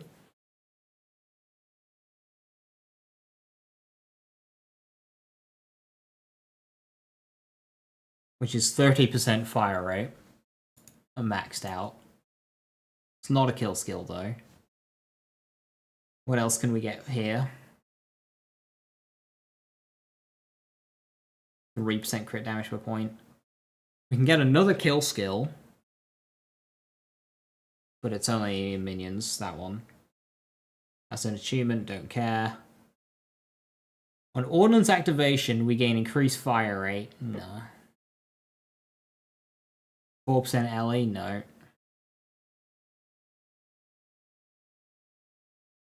I mean, that one's good, but annoying to upkeep, so that's enough red tree. Yeah.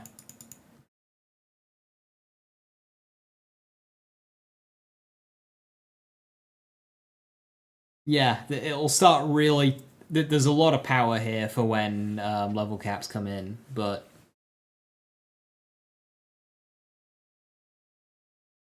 This is looking fun. I've gone very gun-oriented here. But I've got some fire rate, I've got some LE damage, I've got a ton of gun damage, I've got some crit damage, I've got some reload speed, I've got movement speed, damage reduction, action skill restoration, I have...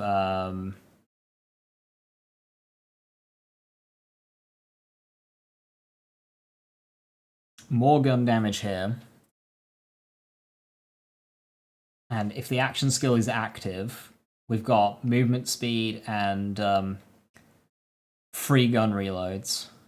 Like, this will just be a really nice gun build. What do I call that? What do I name a really nice gun build?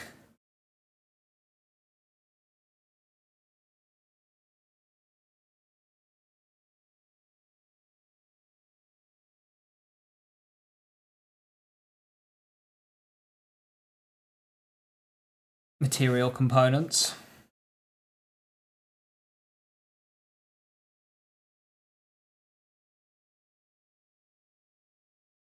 Which one's material components?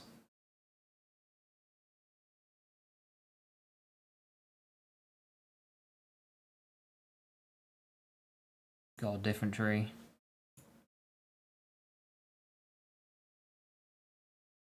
Because, yeah, I don't have bleed here, but I do have quite a bit of gun damage. We've got lots of gun damage here, especially if we've got kill skill effectiveness. But if I were to get Bloodletter, I wouldn't be able to get that.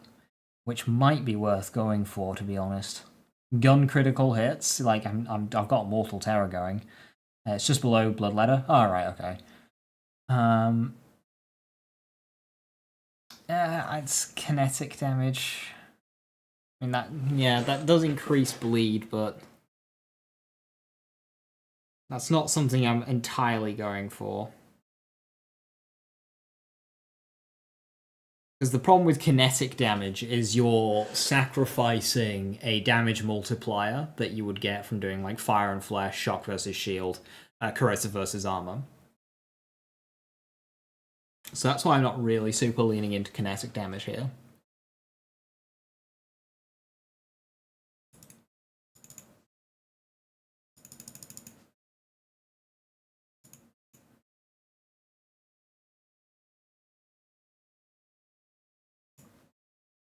But it is easy to get. I sacrificed my splash damage because I only had... Well, I mean, 14% splash damage is good, but the thing is, it's starting to turn into a Mara. I've got a little bit of splash, I've got a little bit of Ellie, I've got a little bit of crit, I've got a little bit of gun, and not much of any of it, and I don't do any damage. So I suppose there's a little bit of a Mara going on there, but I think I've got enough to gun damage here, because that's got 45% gun damage there. Then I have 9 per point.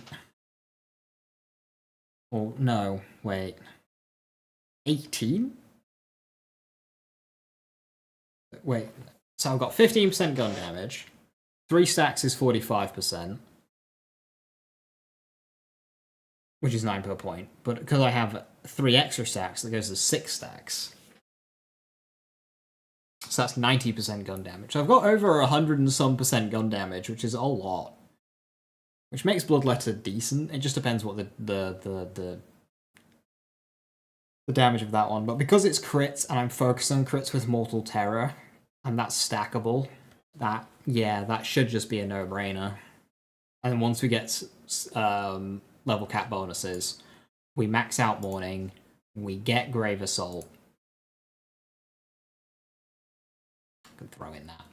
1 point will give me 4.5% fire rate, 3 stacks, 9% fire rate.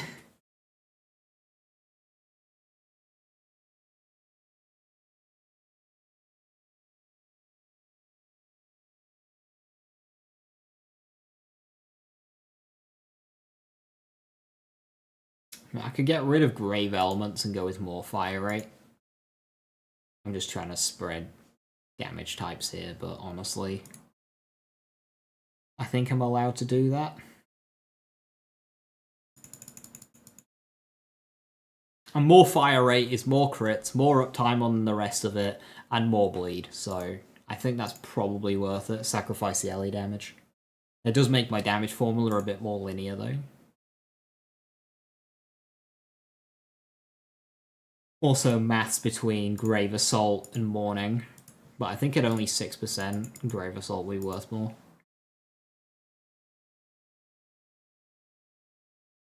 %90 from a skill's kind of mad. Well, the damage looks fine because this is 3% at 3 stacks at a base per point. Now, I don't think that's going to be 1% per point, and it'd be weird if it went from 3, 4, 5, 6 per point. 3% per point is a low amount. But the point is it's, you know, max stacks 3. Okay, so that takes it from 3 to 9, but it's the stacking kill skill that we got to stack 3 times instead of just getting a kill and it being there. So 9% seems alright, but then we get 6 stacks of it, and then that's not even taking into account an extra 10% effectiveness. It's the extra stacks. Grave Power alone doubles the effectiveness of Grave Implants. And to be honest, 45% before Grave Implants, 45% gun damage for a stacking kill skill seems fine. It's not get 1 kill. You get 1 kill and you get 15%. That's kind of pathetic, but you can get another kill, 30%. Get another kill, 45%. I invested 1 point into kinetic and bleed skills just to get it. The damage scales per point, and I don't really see what the point is of only having 1 point. Like, what 1 point would be like a thing that you do to enable something, like drones and melee damage. You get a drone out, okay, it's now doing melee damage for the purpose of activating skills. I don't really know what 1 point of bleed does. Alright, Joe, have a good one. I won't be far off myself. Thanks for stopping by. Enjoy food. Now, obviously, I can't see how this skill specifically stacks per point, but looking at that, the only thing I can think that I see would go up is the damage. I don't see the stacks going up, I don't see the percentage chance going up, I don't really see the duration going up. Maybe it goes 4, 5, 6, 7, 8. But I see the damage going up. 9, 18, 27, 36, 45.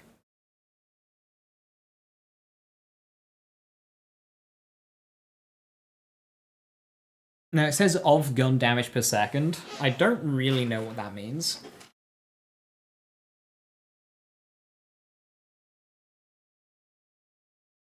Now is that of my gun damage bonus? Which, you know, Grave Implants and Witchy Triggerfinger is giving a lot of. But yeah, this is gun damage vex. This is probably what I'd run. And a build like this is very cozy to start with because it's just guns. Like, you can't really go wrong with just guns. It's a bit boring, maybe, but when you're trying to figure out the game, although ability skills might be less RNG dependent, so you know, back into Aiman's court. Or going a build based around Incarnate itself.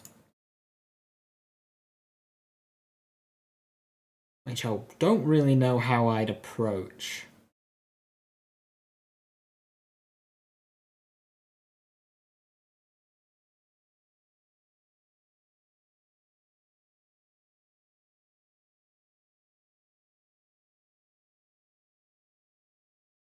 Build around killing stuff with Incarnate. I've kind of just got it as support at the moment.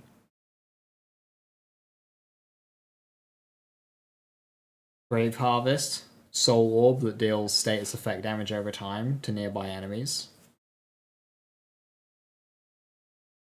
8 a second. It's quite low. 8 a second when we've just been looking at some of Aiman's skills do like 700. Like, 8 needs a lot of time to match 800.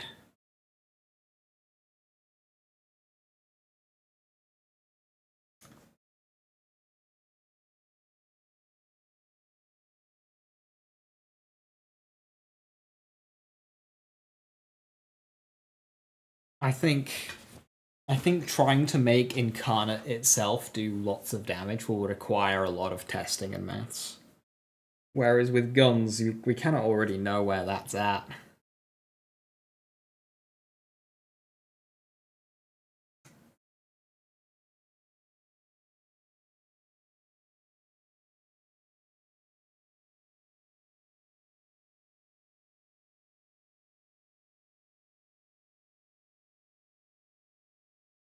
Kill skill vex.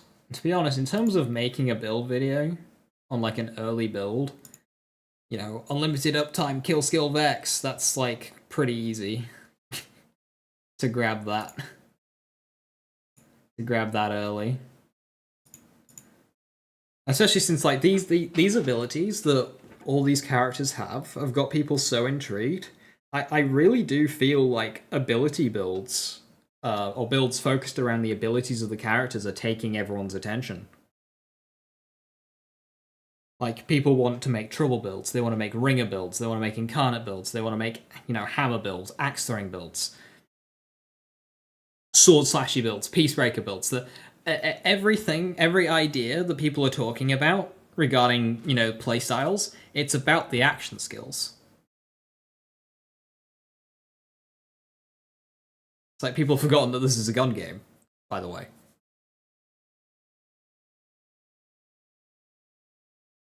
Which I totally get, because that's new stuff, whereas guns we've played with before. You know, you don't go into a game with 12 new action skills and a whole bunch of augments and different ways to use those action skills and go, you know what I'm gonna do? I'm gonna make a gun build.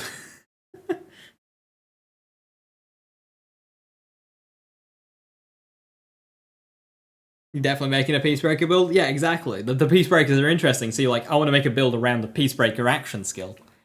Which, before Borderlands 3, making a build entirely around the action skill doing damage was very difficult to do. It was genuinely very difficult to do. Krieg had the easiest time with it.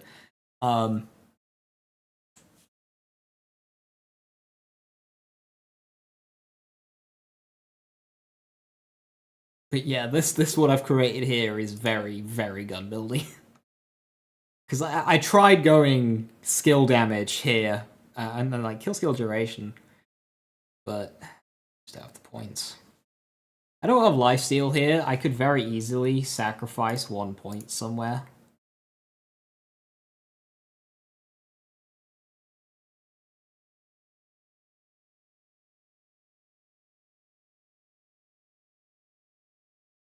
And grab some lifesteal. Although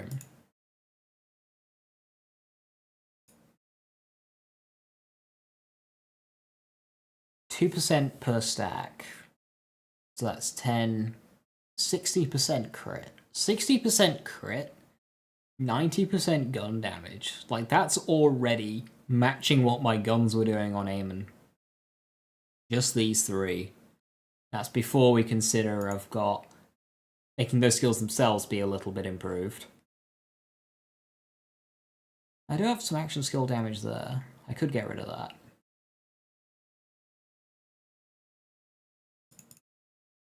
That's just an extra 12% damage, cool. And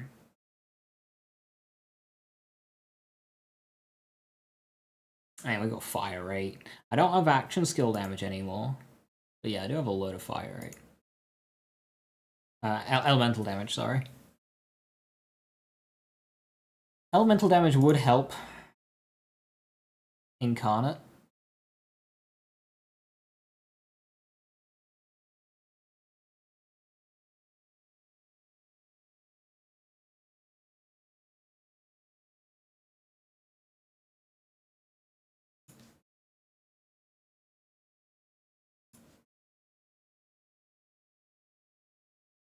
Yeah, it's kind of between Grave Assault and Incarnate. Grave Assault, I think, is better.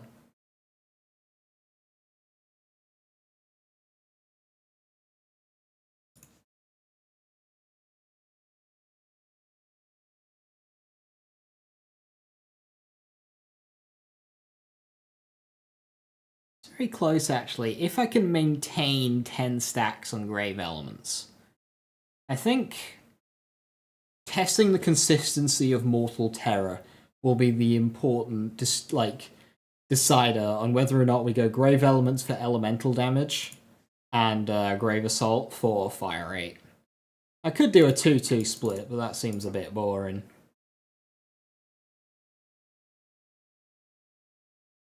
Grave Elements gains less from Grave Power. It's all Grave. Does every kill skill just have Grave in its name? Not Sanguine Fiends. Grave Fiends. Kill skill. Vex and minions gain increased damage. See, that's...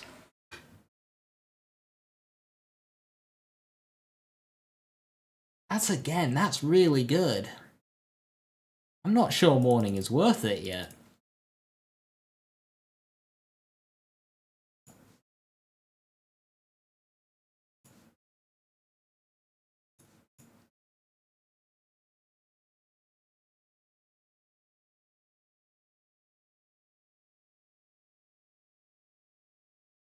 How much do I need Incarnate active?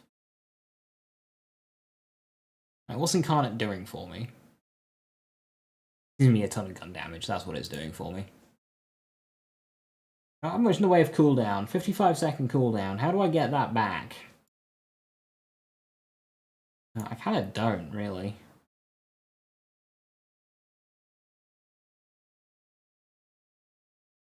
Grave Quickening. Both Borderlands 4 and one of your favorite deathcore bands drop the same day. It's gonna be Christmas, hell yeah.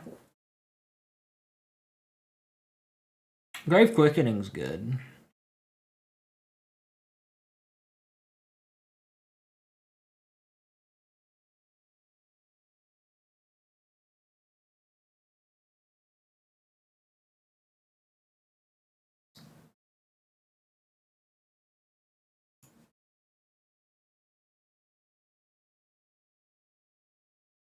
Yeah, I'm not actually sure how I keep Incarnate active with this build. Maybe I just gotta suck it up and eat. I just gotta suck it up and eat the 55-second cooldown here. Unless I go 4 points from that. 4 points there gives me 12% per point. 6 stacks, that gives me, what, 72% cooldown rate? 72% cooldown rate is... I'll take that down to about 40 seconds, 30-something seconds. It kind of depends how good Grave Sustenance is, I suppose. Need some Holonies already dying for a skill tree? We won't get that for a while, I don't think, Sonic. Like, the next big event that I'm aware of is Gamescom. So that's gonna be the end of August. That's 2 weeks before the game comes out. Now, okay, they're gonna do their content cycle for Rafa. Wait 2 weeks. They do their content cycle for Aiman. Leads us into Gamescom. So, like, because we've still got the Aiman videos to go, the rest of Rafa. So,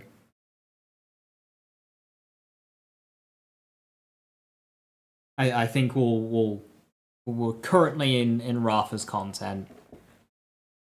Aiman will lead us up to Gamescom, and then Gamescom onwards we'll get Harlow stuff, and then the game will come out. Okay. I think Grave Sustenance is better overall than Quickening, but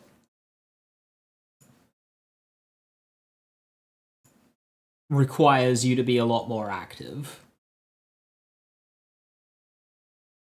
But that's fine.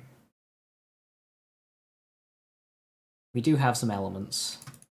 Got 2 points there. Can I get both? 6%? 6 times 6 is 36% cooldown. That's not bad. 36% cooldown for 2 points, provided... depending on what the upkeep is like on Mortal Terror.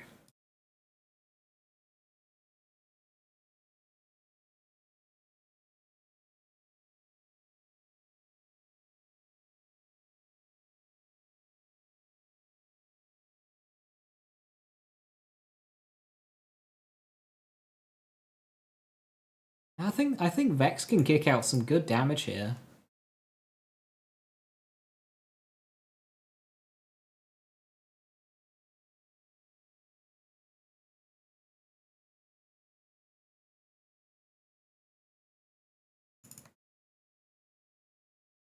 Hey Hexus, how you doing? You still not sure who you'll play yet? Still need to know who's going to have the most fire rate. Most fire rate. Definitely not Aiman. We've got...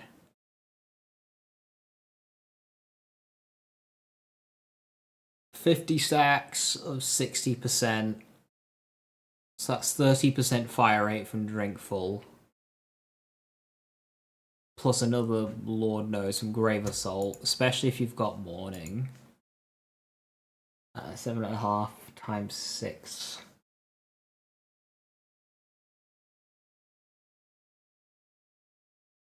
That's about 80% fire rate on Harlow here. What does Rafa have?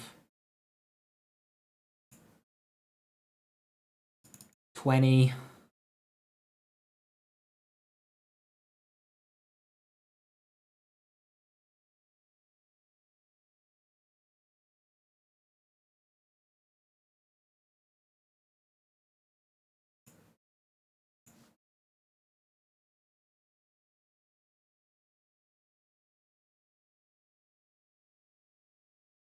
I think it might be Vex, dude.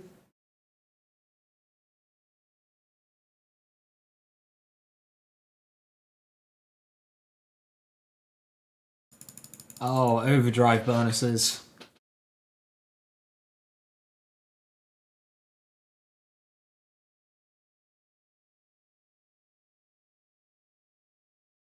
No, I still think that's Vex.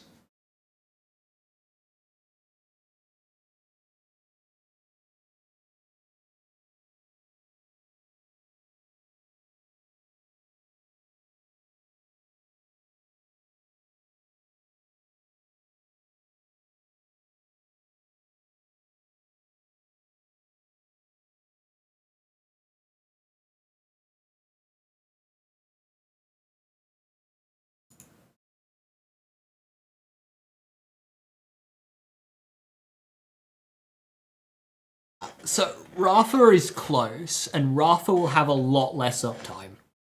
A lot more uptime. Sorry, I'll tell you that now, Chrome. I think Vex has a higher peak, yet overall throughout a fight, Rafa sustains it better. because that one's just free, and that one just needs overdrive active, which is very easy. You just spam an action skill, so you just shoot Lance over and over. You'll max that out, and then you spec down here to double all overdrive bonuses, which will double the thrill, which will take that from 5% per point to 8% per point. So that'll give you 40%, that'll give you 20, which gives you 60. Whereas Vex, you get like 80. 40 from there, and another 40 odd from here.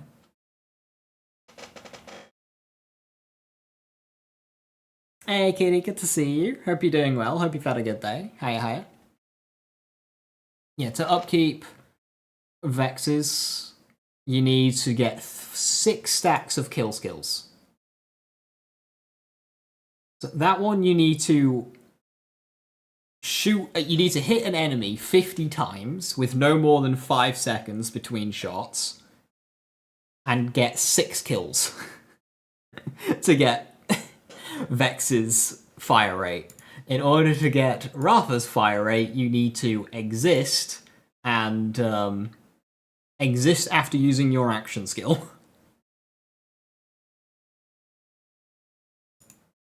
Now, 6 kills is a lot easier when getting crits also triggers these kill skills, but we don't know how consistent that's going to be in combat, because 5% is quite low. Find out in-game what class mods are going to buff up? Yeah, I hope we can get a Mortal Terror class mod.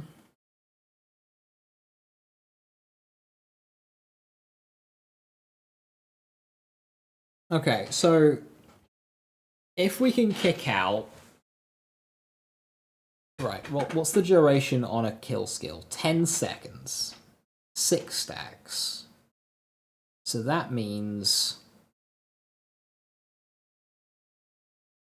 we're gonna need a kill every 1.67 seconds.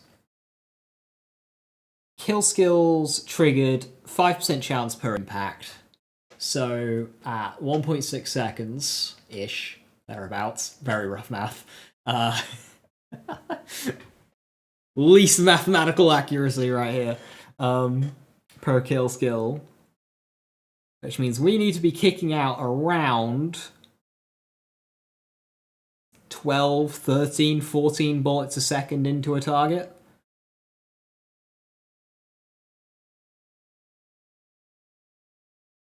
Not only into a target, into a crit spot. Yeah, that's not really gonna happen, is it?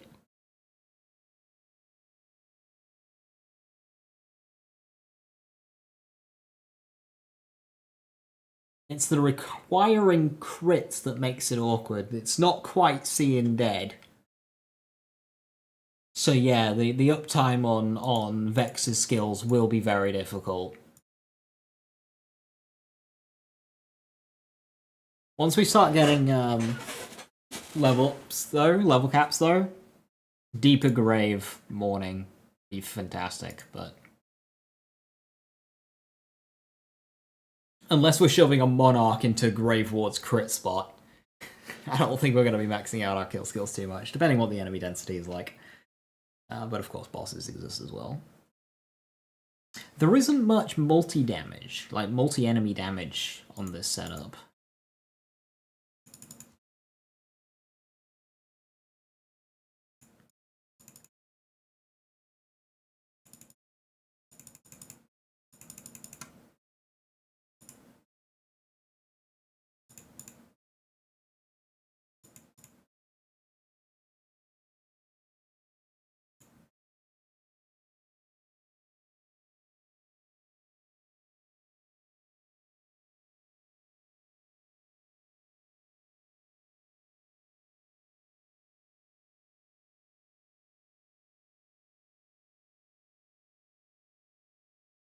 I'll show you on that now, actually.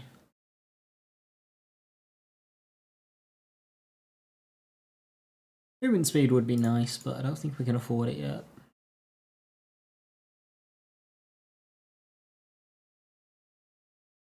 New characters will even release with the values found in the version. That version, absolutely not Exus, and we absolutely know that for now. But we've got no idea of quantifying what will change, how much it will change by. There are many changes that may or may not happen. We've got no way of telling. Now, given how well I think both Aiman and Vex are crafted versus, say, maybe like Rafa, I would hope that their attention is more towards Rafa so far. And of course, we don't know anything about Harlow. And I'm sure they'll be taking, immediate reactions to these skills into account in some capacity, ideally quite limited. But yeah, we've got no idea of telling. I don't see any reason for them to change a lot of how Vex works, though. Like, it'd be nice if they buff Mortal Terror, but I don't see why they would. Unless, of course, I'm talking about in-game testing, seeing how well it can upkeep our action skills. Kill skills, sorry. So they might decide it's not doing enough in practice, buff it more. We don't know. I would personally suggest that things that maybe need changing most are cooldowns on a lot of skills. Like, Strike Me Down does not need a 2-minute cooldown. A lot of the skills that have like 1-minute cooldowns and whatnot, it's just unnecessary.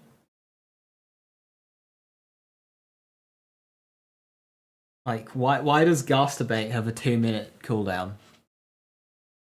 Whenever we dodge, we create a spectre and become invisible.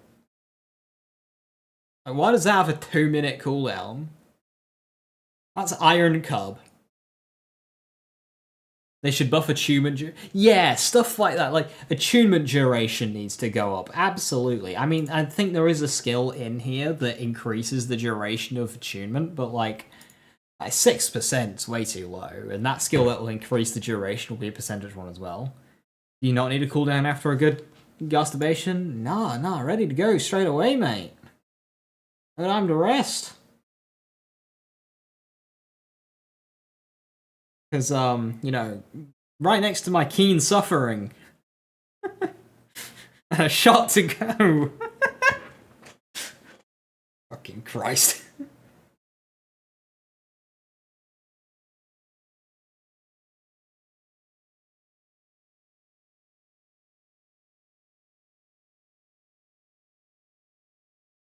Melee damage dealt by Vex have a chance to deal melee damage of initial damage dealt. You see, that's just so much better than of damage dealt.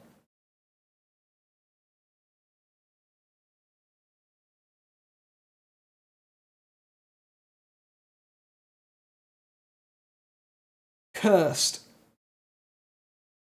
Melee attacks apply Cursed, making them take kinetic damage anytime they take gun damage. That might be really good.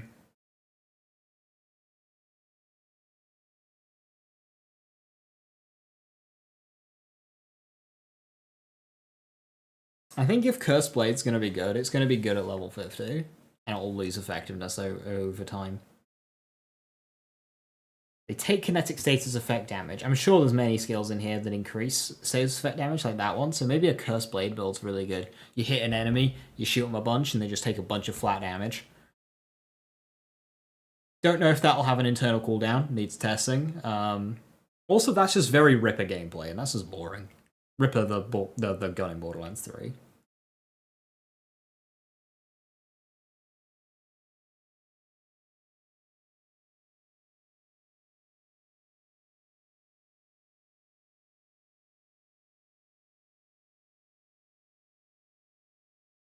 Yeah, the whole attunement part of Vex, I'm just not interested in at all.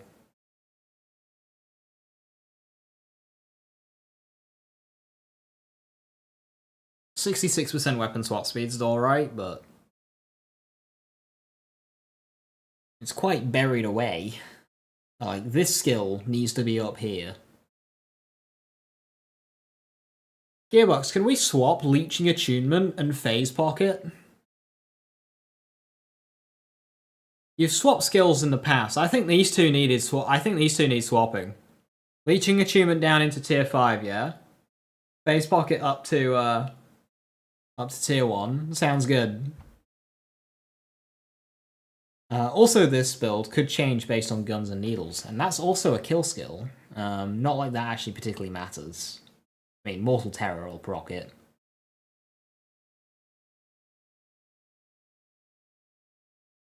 Whenever we use a rep kit, we gain movement speed and fire rate. 6% per point, so that's 30% fire rate. 10 seconds. Ooh. Oh, that's hard to get. That's really tough to get. I mean, I could sacrifice some gun damage.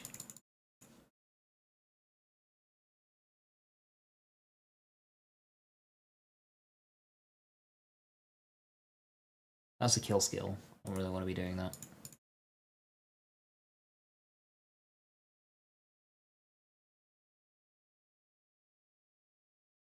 I sacrifice Grave Assault for this. I have to sacrifice Grave Fiends, and I like that one. Because that's got a stack duration of 16 seconds, so that's got much better uptime than the other kill skills. And it's still going up to, what, 60%? 10% per kill. 6 stacks, yeah. And it's 16 seconds to maintain. That gives you so much more time. Versus these ones which are only 10. That's 3, well, really, that's 8 points to get you 24% duration. That's, what, 10 seconds to 12.4 seconds on a kill skill? That's not much at all.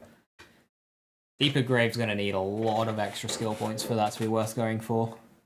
Unless the extra 30% skill damage really makes a difference with Incarnate. I've got a feeling it won't.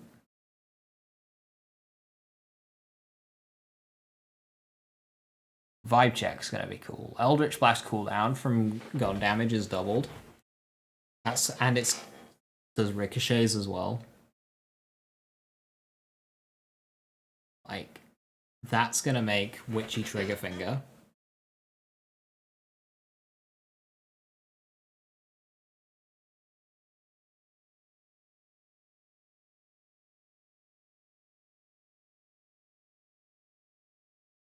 Like, one hit of this will give you all 3 stacks. Yeah, I'm really torn between Vex and Aiman as a starter now. Yeah, looking back on Vex's skill tree, I'm liking this. But then, of course, Aiman's just really cool. You do a lot of cool things with these drones and stuff. Storm Guillotine spam, Crippling Blow into Deadly Flare. I think yeah. Deadly Flare. I think I'm gonna have to do some maths. I mean, it's gonna be tough beating the DPS of that kill skill Vex setup, but... Well, that's a problem for future me. With that, I'm going to call it there. That was a lot of fun talking about the skill trees for 4 hours, and that's a deep dive into Aiman. Now we've got all 3 reveal characters kind of done. Aiman's skill tree, you know, a bit jank in places because of the translation and whatnot, but it was cool that we've had it. We've been able to look through them. And of course, anything seen today may or may not change between now and launch. And no, just because a skill gets weaker does not mean it's been nerfed. The game's not even fucking out yet. Nothing's been nerfed. The baseline is launch day. Not before. And I think they are reducing some percentages for a lot of skills, simply because Graham has been very clear on that point, that if it happened before launch, it's not a nerf yet. Because I know they don't want people going ahead, oh, they nerf this, they nerf that, nerf bad, nerf bad. So I think they're already trying to temper that and say anything that happened before launch is not a nerf, just because you know the numbers now. So I do think some skills will be weaker come September 12th. And that we shall see on September 12th. So, yep. Thank you very much for watching. Have a wonderful rest of the evening. Tomorrow we'll be back onto Borderlands 3, doing some speedy stuff and some other stuff, which will be fun. So, yep. Thank you very much for watching. Have a wonderful rest of the evening. Stay safe, stay awesome. I'll catch you next time. Bye-bye.